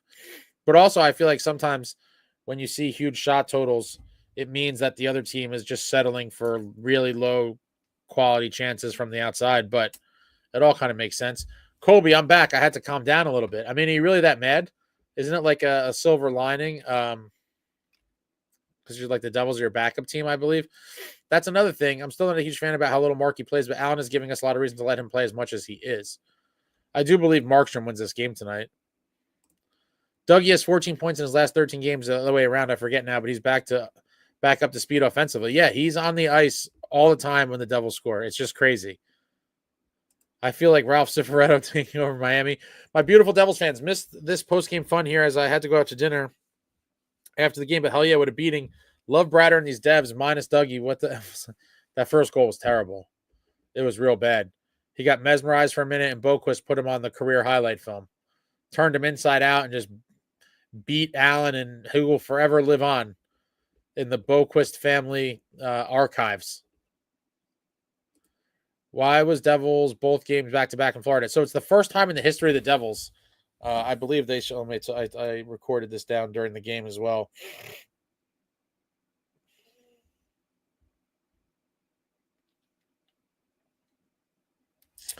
Yeah, first time in team history facing the same team twice in a row on the road, excluding lockout seasons and 2021, which I think was the bubble, because they had to do it for the bubble. But like in normal seasons, first time ever. James Cooper, I think we'd all love to see a slapper come back. It may be gone, but we will find out. But he's an assist machine right now. The Insane Pollock, don't get ahead of yourself in terms of what? I don't know what I was saying. I'm a couple minutes behind trying to close the gap here. We need to get some revenge on Saturday night. Destroy the Bolts, please, guys. I totally agree with you on letting Marky play more. Yeah. Andy, the drink tonight is Jack on the rocks or from the tap directly in honor of Jack Hughes and his 3-assist night. I think management has VTech trauma and wants to roll 2 just in case. Maybe why they're being played how they are. Yeah, but I mean, let's not, I get it, but Markstrom is not VTech. So I would not want to see a team kind of maneuver in that way because of a past goalie who was nowhere near the goalie we have now. But Andy, with the most important question of the night, Skol, my friend. Jack, this team is different. Nason has been the best signing of free agency, and Cotter, Dillon, Kovacevic, and McDermott have completely changed the dynamic of this one-dimensional team. Yeah, I couldn't agree more, Jack. Heavier, edgier, more violent. The 24-25 New Jersey Devils with these gentlemen you just mentioned are a new team that you cannot smack around, that you cannot beat up and intimidate, because we have guns on our side as well, and we will bring them. The Panthers have had lots of issues masked by playing in an Atlantic division who really sucks, but now it's coming back to us. Dude, the Panthers will be fine. They're going to learn from this, that the Devils, the Devils are a squad right now. Squad! I don't doubt Marshall could pick up almost all games Allen played so far, but I at least think it's nice we have a sound backup. No, I agree. I just feel like we're seeing him a little too often, but I think Allen is a very good backup. The Islanders going to blow another third-period lead. Toronto will represent the Atlantic in the Eastern Conference Finals. That's how shitty the Atlantic is.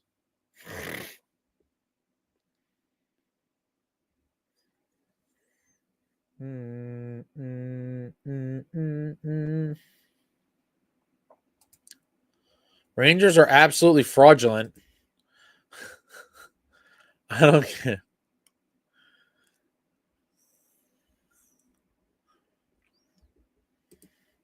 I don't care what the experts say. Well, we're going to see. And that game is slowly approaching. It's a shame that the schedule makers are making us wait basically 2 full months into the season to see this much anticipated matchup. But is it the 5th? I always forget. It's either the 5th, the 2nd. Yeah, so we are really, holy shit. What's today? Thursday. So yeah, Monday will be 2 weeks. So we're 2 weeks and a few days away from Devils Rangers first matchup of the season at the Garden. I may have to go. I don't know. That's going to be a wild atmosphere.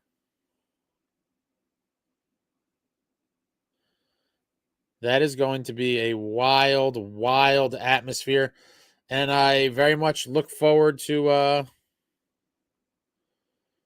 seeing that. I might go with some of my Ranger fan friends. I enjoy the razzing back and forth, and I also think it'll probably severely lessen the chance of me getting into a fight with Ranger fans. I would never start a fight, but I certainly would finish one. And sometimes going into the Garden with the Devils colors, sometimes people like to run their mouths, especially when they're drinking all the beers. Tonight is a gin night for me. Love me some Tanqueray. Nice. I'm going to the game on December 10th against the Maple Leafs. Very cool. That's a home game. Hopefully they do better than they did in the home opener, because that shit was an embarrassment.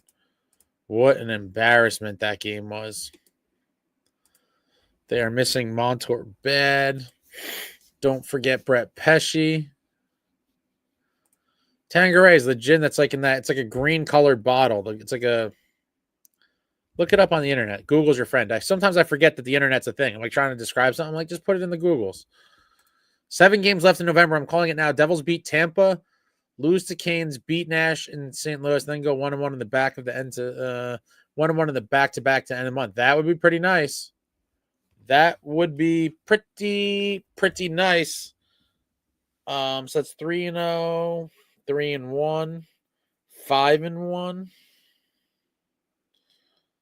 2-0, 3-0.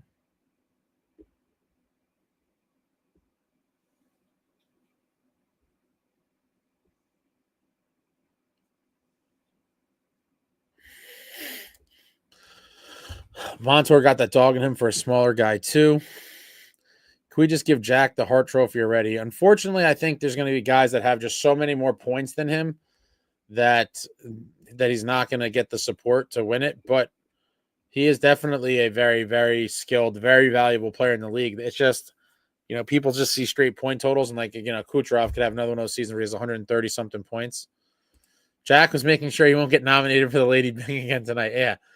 Yeah, I don't think with that play, I think his Byng candidacy went out the window. I'm perfectly fine with Chico's prediction. I think most of us are. Kakinen waved twice, only one start. Allen 4-2-1, 916. Save percentage, 2 shutouts. 5 of 7, what's that, quality starts? Take back your opinion.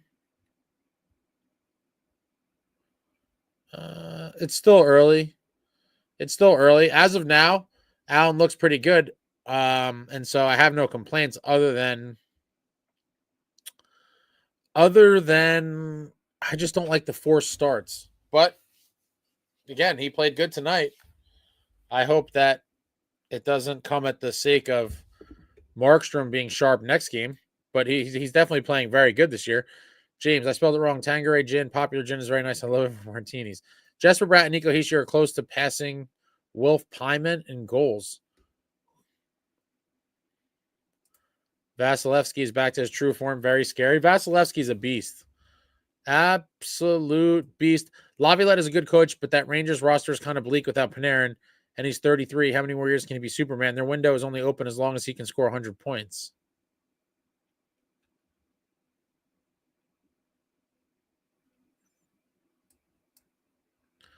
I wouldn't be as mad if we didn't get outscored 10-3 at home and had the Jets for 2 consecutive games afterwards. Bob looks horrible this season. Guess he can't be like Marty. Of course he can't be like Marty, Kobe. Nobody could be like Marty. That's just crazy. Traveling Devil, you saw 2 amazing games, my man. I'm super jealous. You just saw back-to-back road W's for your New Jersey Devils. I want the Rangers so bad. I'm big also, Ace. I'll meet you at the Garden. Maybe we could assemble a squad. I might be interested in that. Assemble a goon squad. Goon squad goes to the Garden. It just sucks because even if you have a few, like, I feel like usually 4 or more, you're pretty good. People get skeptical if they see 4, but like 2 or 3, because sometimes you see big crowds. I like to typically roll deep on enemy territory just to be sure. Like I could take out a couple people, but if you get surrounded by 12 guys, you just got to hope to take out a few with you before you go down. Jets are going to be pissed after losing to Tampa, Vasilevsky. Any update on Curtis? We're not getting an update on Curtis for probably quite some time. The Devils took the Panthers soul tonight. It looked like it. It definitely looked like it towards the end of the game. You could tell they were super pissed. Depends if you like liquor straight. I drink it straight right now, but a martini is best. Mix it with vermouth and ice and put it in a martini glass with a lemon garnish. Aren't you fancy, James? You fancy, huh? A cromulent performance that embiggens the Devils players and fans. Do you mean the guy he knocked out of the game? Jack's slow start probably cost him a trophy, but he can definitely still get the first 100-point season in Devils history. That's true. Would love to see that. Awards. I'm very much of the kind of old school mentality of only one trophy matters. That being, of course, the cup. No, I agree with you too, but it is nice for guys to be recognized, when it's warranted for individual trophies. But of course, the only trophy that matters is the cup. Traveling Devil, Matt won the fight via CTE. Yeah, he went down the tunnel. Jesperbratt may beat him to it. I can see that happening as well. Bratter is just the steady monster of Jesperbratt. James, I'm going to try this soon. I'm kind of a caveman with drinking.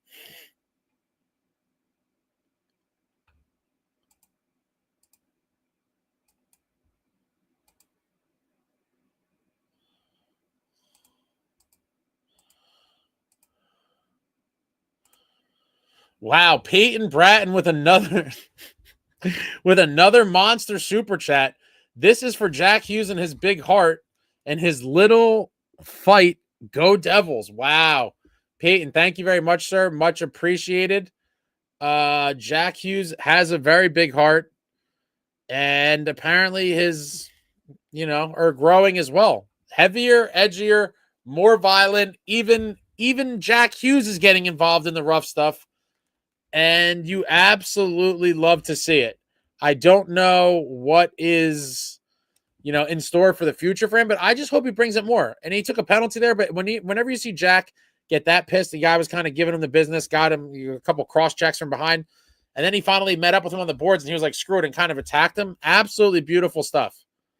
Beautiful, beautiful stuff. I wish we saw more of it out of Jack and some of these other guys. I'd like to see Mercer kind of kick it up a little bit. I would like to see pretty much anybody that you don't see do it, especially Dougie. But, oh, my God, Dougie's massive for nothing. Like, what is he doing? I think we really need to see him just get a nasty streak or at least start hitting people. I mean, it's such a big body gone to waste.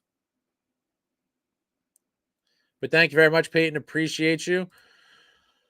Rags window closes even faster if Igor doesn't get his bag. Oh, if they, I mean, the Rangers would be nutty to let Shesterkin go. But if somehow they do, I don't know what. I feel like they can't. I think he kind of has them, and I think that he knows it, and I think they know it too. I mean, what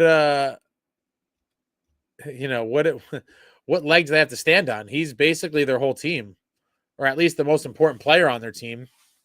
I'd be shocked if he doesn't re-sign there. Went to the Garden tonight repping a Jack jersey. Rags fans are such scumbags. Can't wait for December 2nd. Yeah, neither can I. At least the Kraken are winning. If only we didn't have to play at home the rest of the year. The Road Warriors. Most crazy all the time. I definitely need some drinking culture to my game. Jack McCabe, what's the minimum height and weight to be a goon at the Garden? For this one, I guess. For this one, I would say I would need some visibly obvious goons due to size, but I would also take extra guys in the troop that have that dog in them. So sometimes it is the size of the fight in the dog and not the dog in the fight. So I respect that because I have some smaller friends that are very tough bastards, but we also need some visibly large goons as well. But there would be no height and weight minimum. Oh, you guys are funny. Got to bring the Devils Mafia to MSG. Now I'm thinking that should be the first trip, just a straight up takeover. It would never be a takeover, but just an invasion, an MSG invasion. It would suck if they lost, though. Oh man, nothing would be. It's like the highest of highs and the lowest of lows. To go to the Garden in that game and then get our asses kicked would suck, but it might be a risk I have to take. That's interesting. I probably won't because I'm lazy, but I might make a move on something like this. I got to take a look at some things. I got to think about this. Chico, Colby, at Colby, Bob's contract is very much. It's worth it if he gets us even one cup, and he did. The rest is going to be kind of painful. No, yeah, you hit the nail on the head, Chico. I mean, he delivered the cup. At this point, you can say whatever you want. That contract was a win.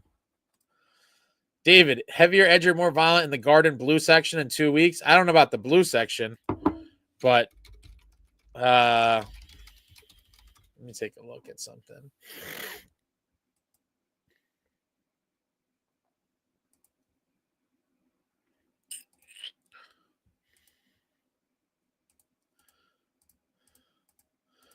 Just doing some preliminary research real quick.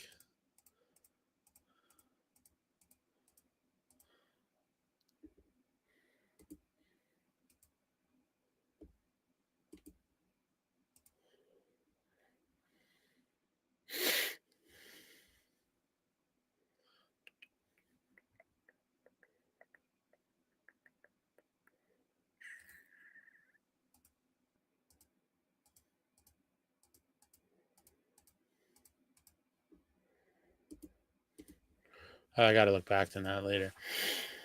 The Panthers and Devils have both been ass at home, but something else on the road. Hopefully they figure it out, because watching these painful games at the Rock sometimes just suck. Give the Devils the cup now. I wouldn't go that crazy, but you got to really be pumped up by what we're seeing right now. Bobrovsky only has next year, and then it's over. It's also good with ginger ale. Comey, are you a Panthers fan? Yes, I am. Oh, I thought he had longer. Cats are in a good spot to ride it out then. I love ginger ale. Going to try that. I just had a ginger ale earlier today. It was delicious. Canucks are down 4-1 to the 24-25 Islanders at home. Yeah, it hurts.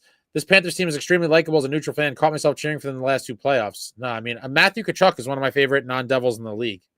He's a complete throwback and plays the game the way you want your boys to play. And the Panthers are the gold standard right now, as far as I'm concerned. Let's go, boys. Stick tabs for Peyton again. Select a boy. Damn, Peyton, are you a dentist, dude? Peyton, the legend. Peyton, go home, you're drunk. Kidding you, beast. Love your work. Wolf. Oh, I have to give you credit for chugging that Jack twice. I'd be hugging the toilet. Oh yeah. It's just, I was very reckless in college, and as a result, that's one of my hidden talents. Stephen, 9 goals and checking like Scott Stevens. Whoa. The 9 goals is accurate. Checking like Scott Stevens, that's a stretch. But Stefan Nason has been one of the surprise great stories on the year, hands down. Stefan Nason, an absolute junkyard dog. Playoff Nason and playoff Cotter are going to be unbelievable things to watch. Rags have zero choice. They either give him what he wants or they're lucky to be a wild card team next season. Yeah, I mean, I do think he is in the driver's seat here, and I think his agents know it. Second and third best games I've ever been to watching the Devils when they come to Florida. Very nice. What was the number one? Peyton, you're the man. I can't see the Rangers winning anything, even if they have Igor. There's a curse to them. I hope so. I hope they don't. But the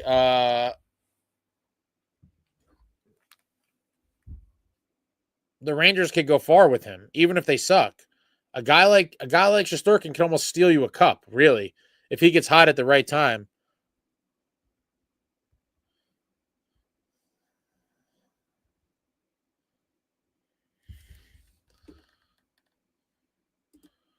The insane Pollock. Peyton acting like Donnie's back in the office already. What? All booze is good with ginger ale. You might be right. I'm trying to think. I probably mixed ginger ale with a ton of shit. You might be onto something. I've definitely mixed it with vodka, whiskey, probably rum. I guess if you get real, I haven't had Jägermeister in years, but I don't think anything's good with Jägermeister. I guess the Red Bull actually works a little bit. Send Igor to Mormon Fantasyland to bring Utah relevancy. Ginger ale is the best mixer. I'd go. I'll bring the brass knucks. I have a sick pair of brass knucks jersey roots. I actually had 2 pairs in my life. One of them were like super lightweight. They're like aluminum. And then I had a pair that was like the heavy old school ones where like the real deal. And even more, I think I haven't tried them on in a while. My fingers are fat. I think they barely fit on, so there's like no space in between my knuckle and the actual thing, so it's like flush. Man, I would feel I'd for me to actually hit someone with those, I'd have to be like getting jumped or outnumbered big time. I would never do that in like a one-on-one fight, but like if I was surrounded, I'd definitely use them. Colby, they needed to focus on developing Kako and Lafreniere. If they had developed both properly, then they'd be a legit contender, in my opinion. But as things are now, they'd have to go on a lucky run to win. I mean, to some extent, even if your team is good, it's still, to win a cup, you still require a good amount of luck some point along the way. Just, whether it's injuries or other teams getting injured, lucky bounces, fluke goals, goalies getting hot at the right time, fourth liners scoring goals out of nowhere. There's so many elements to it, but there's definitely a big luck component to almost all cup runs. You just got to hope that your team is good and skilled enough that you're not relying on luck alone, or luck isn't such a huge component of your cup run. Most crazy all the time. Kobe, y'all got such a deep team and an amazing coach. Oh yeah, don't shed tears for Kobe. He just saw a cup last year and now he's whining the Blues.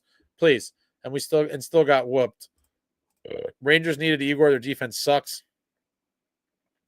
I can't imagine the jokes about the Rangers. They didn't win the cup in 94. They act like they cured cancer in 94. Select a boy. James Cooper. It's true. Their defense is shit. They can't lean on Shesterkin forever. Well, Wolf Rockin' stop. No one is like Scotty. Best Devil ever except for Marty. And DMC agreed. Love Maddie. It would be such a dream to get a Kachuk in the red and black. I don't think Florida ever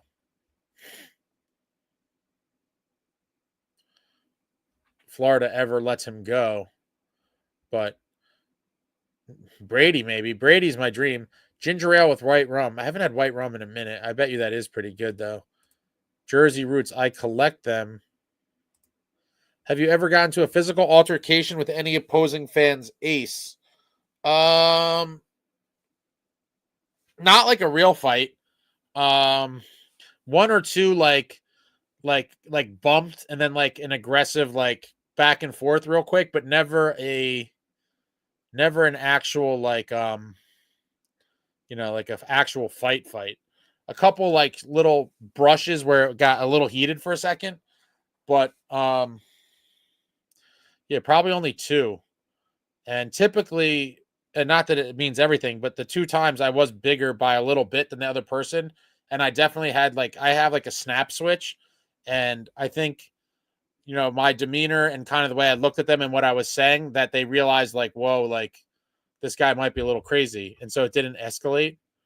But never actually in a real any sort of anything real, just I forget. We kind of brushed walking in a tight spot, and the guy tried to be tough for a second. Then he never a real throwdown though. But I see it happen all the time, and I don't want to get arrested, so try to be smart. Allegedly, Ace, they ain't legal in New Jersey. Well, they're definitely probably not legal anywhere. But that doesn't change the fact that I have a really nice pair. By the way, Ace, do not drink the Ray and Nephew white rum. That'll put you down for the count. And I'm not even kidding when I say this. I never usually drink rum. I usually go through phases. Right now, I'm honestly on like a big tequila phase, but I have been drinking Jack for Jack and other things. But for the most part, right now, I'm on like a couple different Añejo tequilas with ginger ale, actually. Ginger beer is a great mixer. My buddy loves ginger beer. I'm not a huge fan.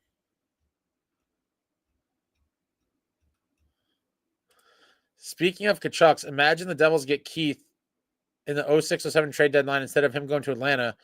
That last run in CA would have been so much more hype. Yeah, that would have been cool. I always loved Keith Kachuk. Him and Roenick were 2 guys I always loved as a kid from other teams, amongst a bunch of other guys as well. But Kachuk and Roenick both being, power forwards, Americans, loved them both. I got the half Asian alcohol genetics. I don't turn red, but I'm sensitive to any drink. So for me, it's very situational. I think it has something to do with what I ate, or I don't know exactly what it is, but sometimes I get it from beer as well. It can happen from beer or liquor. Sometimes after a couple sips, I start to my face feels hot, and I'll get red blotches. I read about it. I think it has to do with what you ate and a bunch of shit.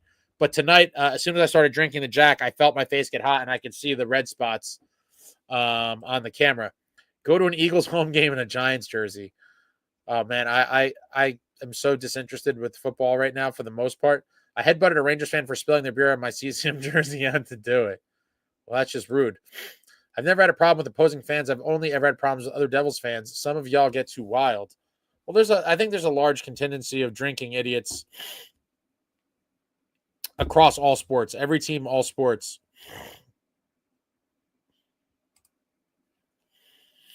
Ace, I'm 6'2" and almost 170 pounds, so I don't scare anyone, but I've been surprisingly good at chucking knuckles my whole life.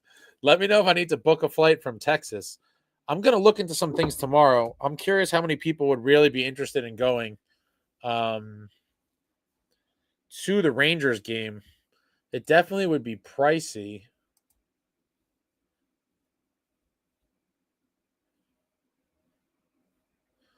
Let me see something.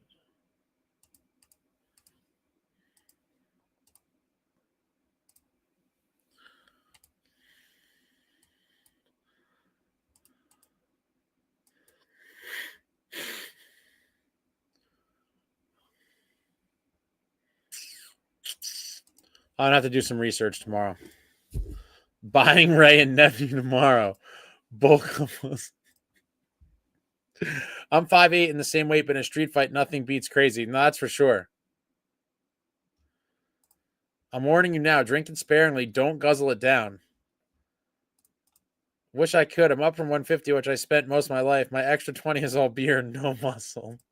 Elias Kachuk Gianta. Oh, man.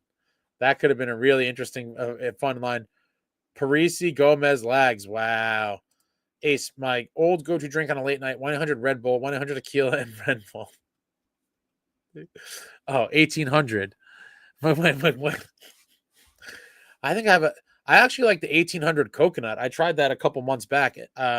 In the freezer. I love it coming out of the bottle with the frost on it, the ice, the deep frozen. The 1800 coconut's a good one. My buddy saw an Eagles fan pee on the leg of a dude in a Giants jersey once. That is foul. I would commit murder. Giants are going to get QB Cam Ward in the draft from Miami Hurricanes, and they'll be set. The Giants are, I think, a cursed franchise now. I went to the Isles game with The Rock. No Isles fans gave problems. There was a group of Rags fans causing fights hilariously. Then all the fans should just beat them up.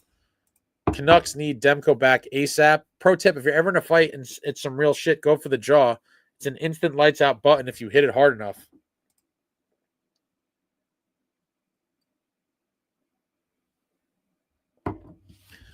I was at the preseason Isles game, and these Isles fans kept saying, if you think the Rangers suck, clap your hands. And the 5 guys wearing Rags jerseys, at the 5 guys wearing Rags jerseys, it was funny as hell. Even the nose. Oh, man. When you break someone's nose, or even just bust it hard and it bleeds and, like, you know, their eyes get all watery and they can't see. Yeah, the nose is good, but the jaw is a nice knockout button if you could crack it right. But that's a bit harder. It won't be a sure knock. Well, first of all, Chico, there's nothing like a sure knockout. I've seen people get rocked flush in the chin, and they're like, and they just eat it. Jaw or the side of the head. Insane Pollock, headed to bed, Ace. What a win. Let's go Devils. Let's go Devils. Your New Jersey Devils went into Sunrise, Florida, and just put the absolute beating of a lifetime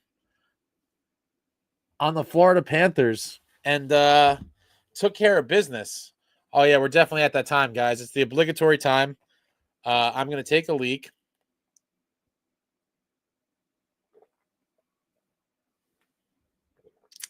I'm going to take a piss and get some water. I'm very thirsty. I'm going to retrieve my water bottle. I'll be back in about 2 minutes. And we'll close up for whatever long. Let's see what you guys throw out there in between. Any questions, comments, random thoughts. Throw it out there, and we'll wrap up in about 2 minutes when I come back from my bathroom break. I will see you guys momentarily. Appreciate you all for hanging out, especially through the technical difficulties, although I will not take blame for them. Shit just breaks on its own, but that's a rant for another day. But I'll be back in like 2 minutes. I'm curious to see what you guys have as the closing thoughts, comments, questions, whatever you throw out there. Be right back.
Oh my God. You guys wrote a lot of stuff here. All right, let's see. There's one YouTuber named Snarp who purposely wears rival jerseys to antagonize home fans. He wore a Lightning jersey in Sunrise and almost got his ass beat a couple times. So I'm pretty sure I saw this gentleman wearing an Islanders jersey. I think it was an Islanders jersey he was outside when everyone was coming out of the Devils, or maybe it was a Rangers jersey. It may have been a Rangers jersey. He was wearing, I think, a Rangers jersey outside of the Devils Flyers game after the stadium series at MetLife Stadium. And he was like trying to incite people to kind of talk shit. And it definitely worked. I thought that was a little bit of a shtick, but always wash my hands, all of you jokers. Charmin 2-ply. So soft. So soft. Like the 23-24 New Jersey Devils. Not your 24-25 New Jersey Devils. No more Charmin soft.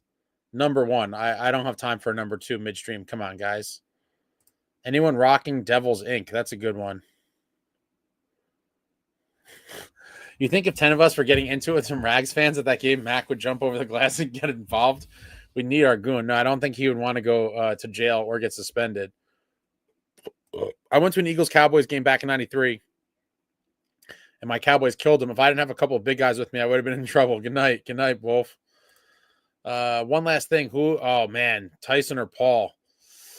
I love Mike Tyson. Obviously, one of the most electric athletes of all time. I hope he somehow wins. I just don't see how he can. At age 58, Jake Paul is a very strong young man. And I just don't see how Tyson beats him. With that being said, I would be beyond ecstatic if somehow Mike Tyson found a way to rock him. But I just don't think he's going to do it, dude. He's 58 years old is hard, man. 58 is tough. I hope he somehow catches Jake Paul, but I think Jake Paul's game plan, which would be smart, is to use his jab and just keep moving around for the first couple rounds. And after that, Mike's going to get gassed, and then the youthful energy can take over. Devils need another stadium game against the Rags. It should be Devils Rangers at MetLife should be a winter classic, which is a little bit of an upgrade. That's the kind of the big boy. The winter classic against the Rangers would be awesome. 24-25 New Jersey Devils is 200 grit sandpaper, definitely. Flyers game was legendary. One of the best regular season games I've ever been to, but it's hard to really count it as a regular season game because of the magnitude of the whole event. But definitely an amazing game and easily the highlight of last season. Select a boy. Do you think Tyson's really going to win or you're just rooting for him? Chico, anyone that says douchebag over Mike Tyson is dead to me. Best game I've ever been to. The best is when Snarp antagonizes home NFL fans. I would never want anyone I know personally to do shit like that because they'll probably get their ass beat at one point. Tyson wasn't training for nothing. I think he's been training. I think Tyson's been training, but you could only, training's only going to get you so far when you're nearly 60 years old. My friends went to the Stars-Bruins game. And tomorrow's going to the Mike Tyson-Jake Paul fight. Wow. That must be awesome. Select the boys. See you guys later. Let's go Devils. Chico, Mike Tyson, one of the best of all time. Brian Scalabrine was nearly 50 and still smoked all the challengers in 1-versus-1, and that was basketball. Yeah, but the difference is Scalabrine's like 6'10", I think. I mean, that alone, that could carry you when you're super old. Basketball and combat sports is a very, very, very different thing. I was close. Scalabrini, 6'9". I remember his stint on the Nets fondly. He was a New Jersey net. Liam, lesson learned tonight: don't fuck with Ace while he's having technical difficulties. Sorry, Liam. I got a little flustered and I wanted to smash my equipment. And then I see the comments flying in. It was a tough couple minutes of life. Wasn't Tyson wheelchair bound at some point too? I didn't know that. In a wheelchair, oof. Dude, my worst fear is that Jake Paul knocks him out like badly and he's like convulsing in the ring. It'd be terrible to see. I would really be upset, and I hope it doesn't happen. I'm glad he's doing it right now, but man, I hope he doesn't fight like how I think he's going to fight. Jake Paul is a good fighter, though. I'm not going to say, in terms of, your average Joe, sure. I do think most even mediocre people, guys that have been boxing their whole lives would smoke him. Like he called out Canelo a while ago. Like Canelo would kill him. Like that's a joke. But he is a decent boxer for sure. He's been training full time for years. He's taking it very seriously. He has, nutritionists, real trainers, the best amenities. He's a rich guy. So you could have the best teams. You could have access to great facilities. And I think Mike's going to have to catch him earlier. It's not going to be a good night for Mike. He bet a couple hundred on the Stars because I was insistent Bruins would win, and he always goes against me, and it works. Chico, I'm closer to LeBron than you are to me. Brian Scalabrine said the most baller shit of all time. Wait, what was this on? I vaguely remember hearing this. What was this? This was on like one of those like pros versus, you said pros versus Joes?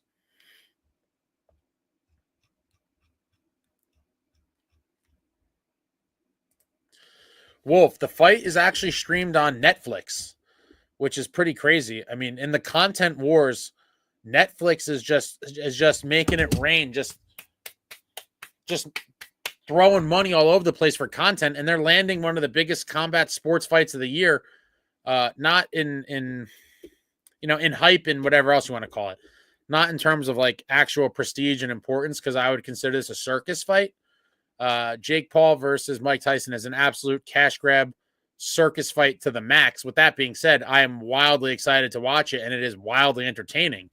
But it is a cash grab circus, and Netflix won the rights for it via, must have been bidding a shitload, many tens of millions of dollars, and it will be on Netflix and will not cost Netflix subscribers anything. Love to see it. I would love to see Netflix actually try to get into the combat sports game.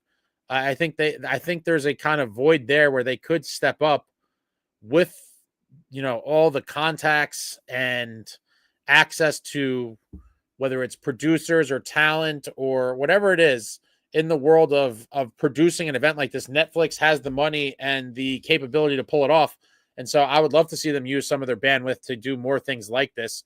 Ever since HBO and Showtime, got out of the boxing business, I feel like it hasn't been the same, and that's unfortunate. Some of the things I'll never forget for the rest of my life was, Saturday nights ordering up a bunch of food like the little fat boy I was and am, and ordering Domino's and getting a bunch of junk food from the convenience store and watching all the pay-per-view boxings, Roy Jones and Mosley and the Lennox Lewises and Oscar De La Hoyas of the world.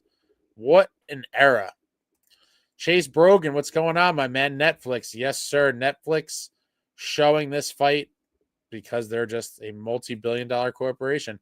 Jake Paul's a decent boxer compared to my fat ass, but the skill gap in boxing is massive. In his prime, Mike Tyson would never, ever entertain belittling himself by entering the same ring as Paul. But guess what, Chico? He's not in his prime. And that was 30 years ago. And so when someone waves a $20 million check in front of a 58-year-old Mike Tyson, he was like, please and thank you. Signed up. And hopefully he doesn't get hurt.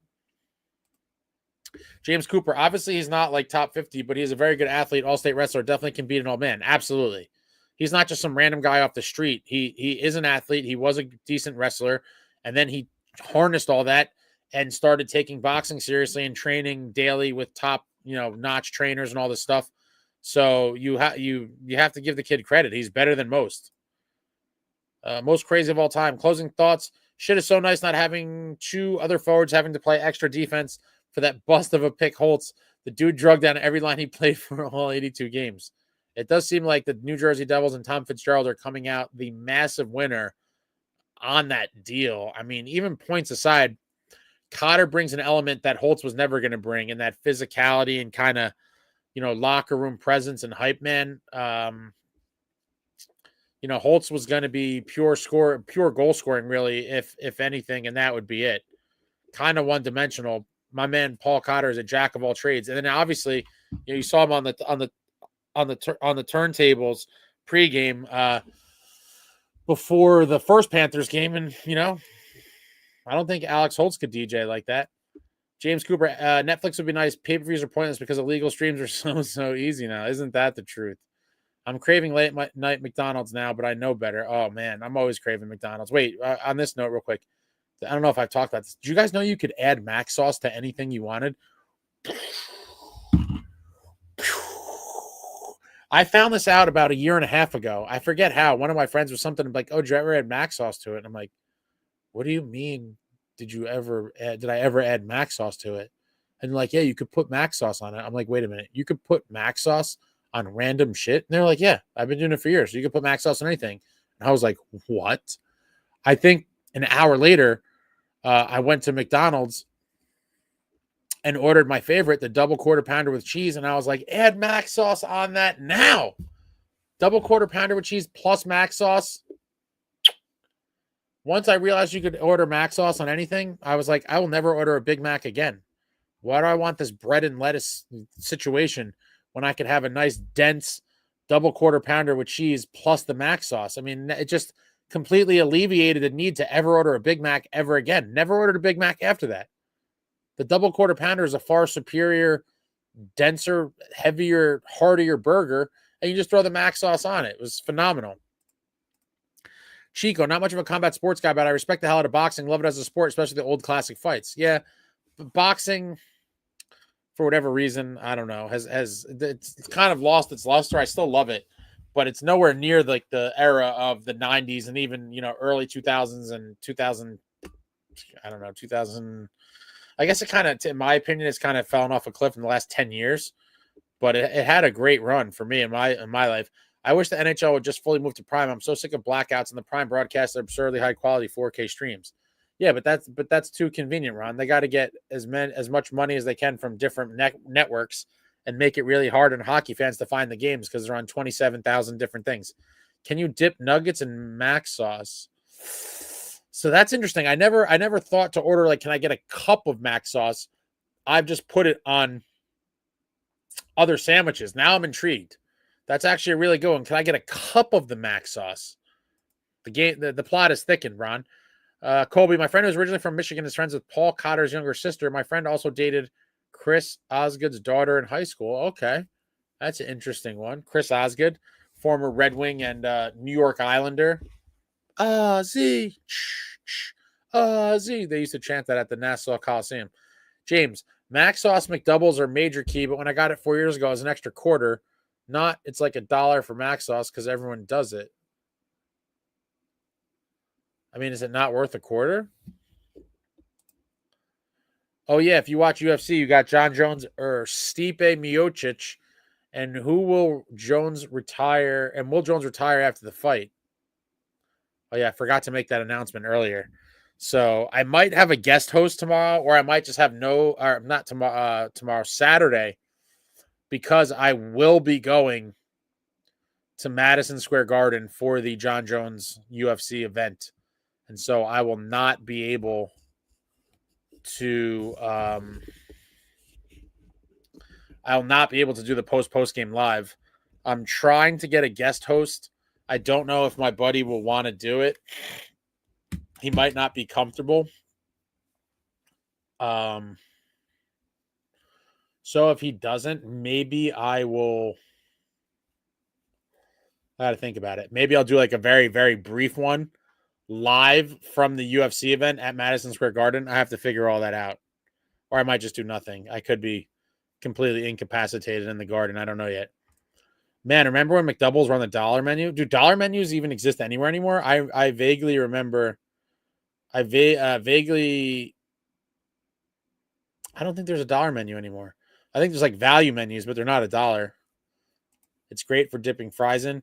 Chico, don't get me started about blackouts. I pay for cable, but Comcast doesn't carry MSG, and that's all I could get in my area. So I have to buy a VPN and ESPN Plus, and there are still games I have to pirate. Isn't it so annoying?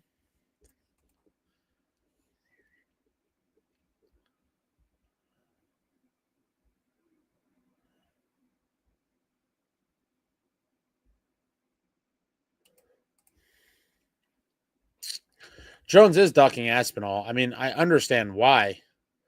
In terms of, risk reward, Tom Aspinall represents, to me, in my opinion, the highest risk, the most dangerous fight for the least reward, meaning I think it would be a lower payout than some of the other fights that John Jones would be interested in, like Alex Pereira. And it's not as good of a name, for his resume. And so most dangerous guy to go up against, it'd be a weak payday because the pay-per-view points wouldn't be anywhere near what it would be for some other stars. And on his resume, no one's going to be like, oh, Aspinall was like a Hall of Fame kind of guy. So for all those reasons, John Jones is not going to fight him. Obviously, I would love to see that fight. That would be a phenomenal fight. And I do think John Jones would win, but I do think Aspinall is a very dangerous opponent and definitely could win. I wouldn't be shocked if Aspinall beat him. I mean, he's just a bigger, younger, hungrier fighter at this point. So I could see Aspinall beating him, but I would definitely think John Jones would beat him. But I understand why John Jones is ducking him because of all the reasons I just said. He's going to chase that Pereira fight, which would be mega money, and I think Jones beats him easily. I think he takes Pereira down, and it's a wrap. So we got some more roasters from Kobe. Hopefully the equipment would work for your buddy. Well, he wouldn't have crazy equipment. He would probably just do it on his laptop. That can't go wrong because it's the microphone and camera in the laptop. Those are basically foolproof. It's when you start buying, all this stupid shit that I have that you're introducing tons of variables where things could go wrong easily without you doing anything. Chico, ain't the same without you, Ace. I say just cancel it and do the video the day after. Okay. That's probably what I was leaning towards. Ron, Chico, it's really insane compared to Prime. Every team having their crew on Prime, no more national games would be amazing. That would be interesting. Wow, you're going that 6. Still haven't gone to UFC. James Cooper, I highly recommend you go. And I also highly recommend that you splurge and get very good seats. Even like, higher up seats is still cool for UFC to experience it. But being in the lower level, like kind of somewhere close, is a game changer. I've been to a ton of UFCs over the years. And I guess because you guys brought this up, let me see if I could get this in the I just sent this to one of my boys actually. Because you guys brought this up, this is your boy. Oh my God. This is your boy Ace with John Bones Jones the night he won the belt by destroying Shogun Hua at Prudential Center roughly 12 years ago. It was in 2012, I believe, when he destroyed Shogun at Prudential Center and became the youngest UFC champion in history. And there it is. Me and Johnny Bones. We go way back. John Bones Jones and your boy with the light heavyweight strap the night he became champ. So I got to go see him. This is probably the last time he's ever going to fight at the Garden. Ron makes too much sense for the NHL. Things have to be as difficult as possible. Yeah, they're trying to get their hands in as many money baskets as possible. I don't know why boxing seems so boring to me. It kind of is. You're not fat, you're big boned. Yeah.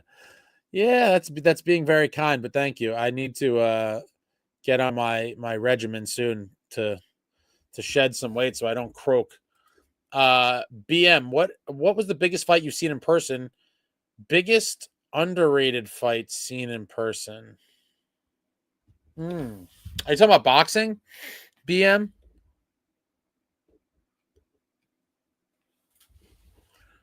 Are you talking about boxing?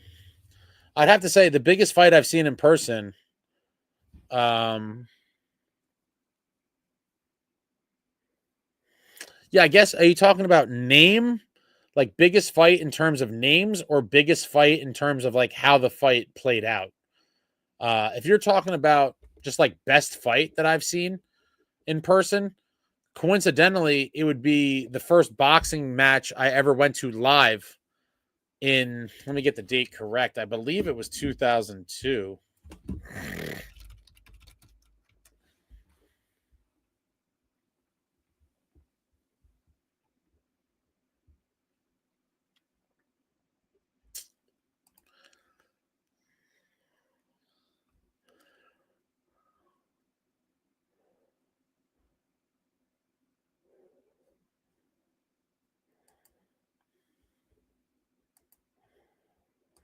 Holy shit, guys. I feel super fucking old. Wow. That was just depressing. So the first boxing match I ever attended live was November 23rd. So in 1 week from now, 2002. So in 1 week from tomorrow, it'd be 22 years ago. Holy shit.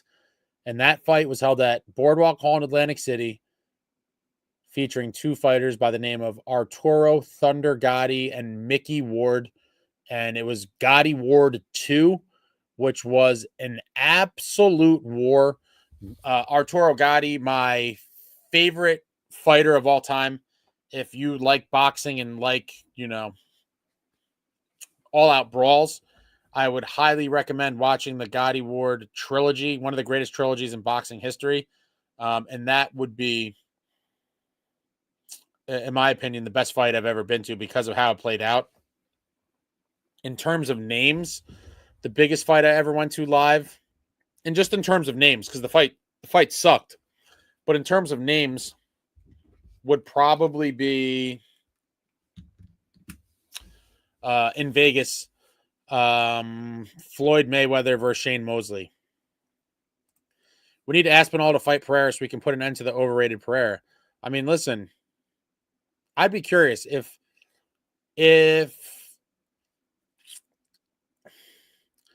Jones comes out, and because Dana White today at the press conference, I don't know if anyone saw, he basically said he wants John Jones, if he wins, to fight Aspinall, and I don't think Jones will.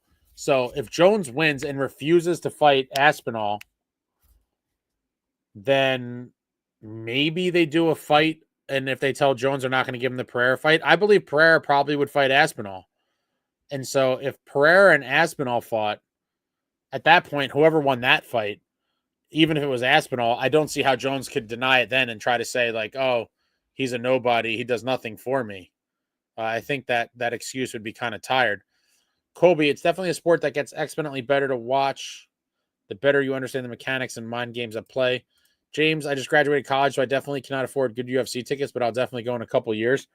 Yeah, it's a shame that it costs what it does now. It's a shame that you have to be rich to do everything, man. It's crazy. I mean, not rich, but you have to have disposable income. Like, I've been to tons of UFCs before it was super popular, and I was getting sick ringside seats outside of venues for $50, $100, just great lower levels in 2002, maybe even 2001. Way before it was what it is today. Will, Pereira is my favorite fighter and hard to argue. He's not the most entertaining on the roster, but I think Jones subs him inside round one. It's not like he's going to slug with him. I agree. And I think that's why Jones wants to fight, because I think he knows it'd be an easy win for him. It's a big name, and he'd make a shitload of money. Andy, I want John Woodson to host the post-game on Saturday. James Cooper, I love Jones. Yeah, he's my favorite fighter of all time. Will, that's sick. Shogun nearly died from that submission. Yes, Jones left him lifeless. Traveling Devil, good night. James Cooper, Pereira is a beast, but one-dimensional for sure. It really irks me. Many casuals put him in the GOAT discussion. He's definitely not a GOAT. He's definitely not in the GOAT discussion.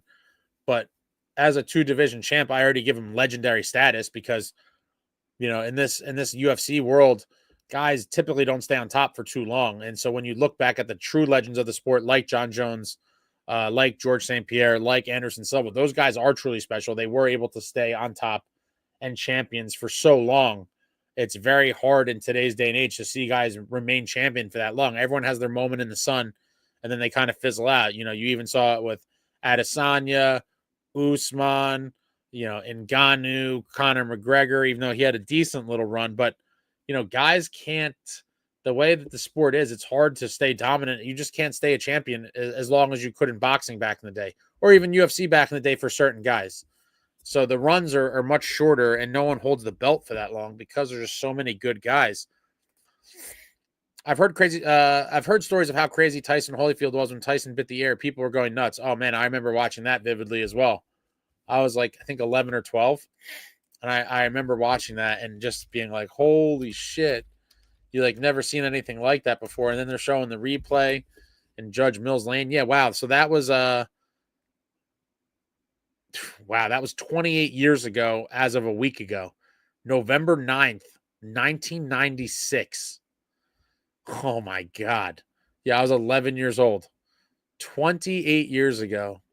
Holy shit, guys. Your boy is getting older and older.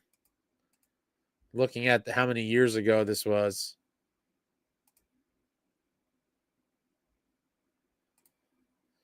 BM, I thought McDermott's fight was awesome. He was killing him early on. definitely did crazy damage. And then he threw a crazy punch and kind of staggered McDermott at the end. And so I gave the other dude the win because he landed the biggest punch at the end that kind of put McDermott down.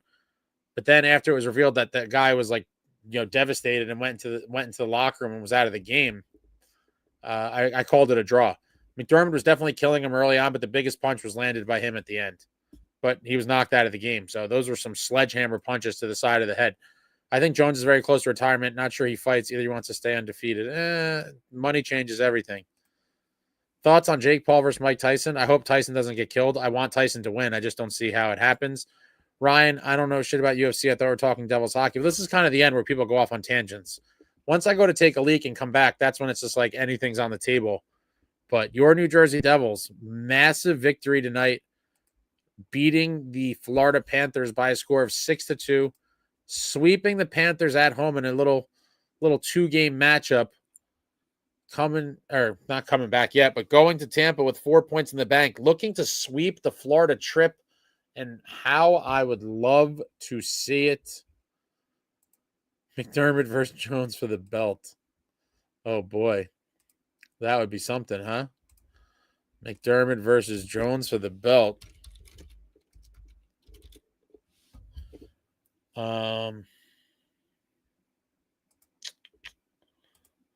Where did this go?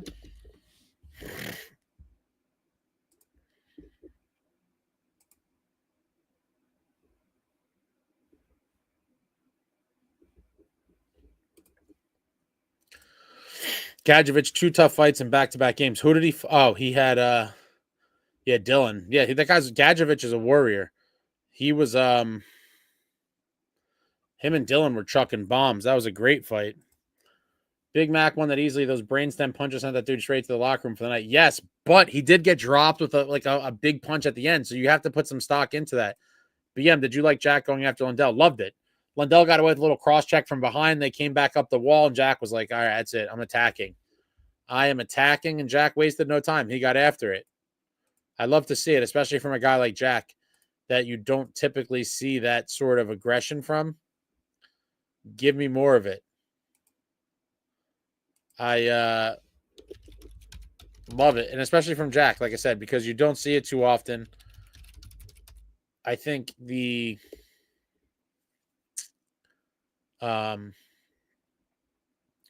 other tough guys on the team are rubbing off on him. And so anytime you see a guy like Jack getting ready to get physical, it's a good night. And we're in the Panthers' heads for sure. They were getting pissed off. I thought they usually give the win to the takedown in the fight. It depends, but if it was just like you tripped, then no. But on the replay, I didn't realize in real time, the guy did land a shot on him that kind of dazed him, and then he lost his footing and went down. But McDermott definitely did more damage. But if I'm being honest, if you were scoring that, I think the big punch at the end has to give him the fight. But then once they said the guy went to the locker room, I was like, wait a minute. So, it's that one's a little I could see that going either way. I'll catch a lot of shit for being a Devils fan for NYC, but my dad became a Devils fan when they relocated. And also, Ranger fans are literally the worst. I hope we knock them out of the postseason again. Beating the Rangers in another playoff series would be absolutely phenomenal. He was also kind of tripping before the hit. He was, but that's all part of it. I think the helmet kind of grazed him. The dude's helmet came off and grazed him, and he was like, well, and then he got hit, and then it was like, whoa, and then it all happened so fast. And started going down. He started losing his balance when Gadjo's helmet fell off. Yeah. Did Allen impress you? I know you wanted Markey tonight. Yeah, it was a good game for Allen. That second goal was weak. And the first goal was completely on Dougie for trying to make a play on the puck and then getting turned inside out. But, good game by Allen. It's me wanting Markey to play more is not really an indictment on Allen as much as it is that I want Markstrom to get in a groove. And I believe guys like him need to play a lot. And constantly having big breaks between starts, I don't think is what he wants or what's going to get him to the top of his game. It's not really something against Allen as much. Earlier today, I was watching some of the videos of Devils fans on your channel after beating the Rangers Game 7. Oh, man. Those are some of the earliest running with the Devils videos and some of my favorites. so many videos from Rangers fans filing out and people chirping each other and Igor Shesterkin getting serenaded with booze. It was an amazing night at the arena. An amazing, amazing night. All right, that's it, guys. I'm exhausted. I need some more water. I'm so thirsty. I had very salty food, and then I drank a lot of liquor, and so, I appreciate you all for hanging out. What an evening to be a New Jersey Devils fan. The Devils go into Sunrise and win back-to-back games, claiming 4 points and giving the Panthers none. The defending Stanley Cup champions, the two-time Eastern Conference champions, the first place in the East. Oh, wait, let me run that back. Maybe they're not anymore. They were. Oh, would you look at that? The New Jersey Devils and their points percentage shot up to 650. Oh, baby. Only two teams. Oh, no. These fuckers are still at 700. Dude. Yeah, the Caps and Rangers got to start falling off a little bit over here.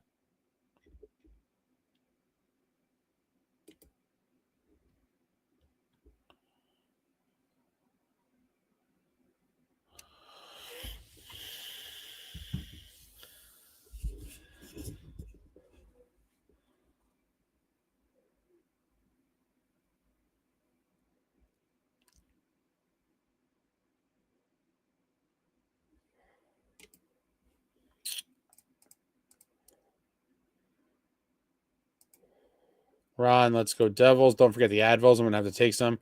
On to T-Bay. They snapped a jet streak. I think the Caps are going to start falling off. Hopefully the Rangers and everyone else does too, because these teams are playing crazy. The division is so stacked. All right, but thanks, guys, for hanging out. Appreciate you all. What a night to be a fan. Appreciate you sticking it out through the technical difficulties, even though, like I said, I have pretty good equipment, and there's a variety of reasons why I can't work. Beyond my control. Just divine intervention. But that's it. That is it. That is all I have. I'll be back soon. Like, comment, subscribe, and all that jazz. Until next time, friends, let's go Devils.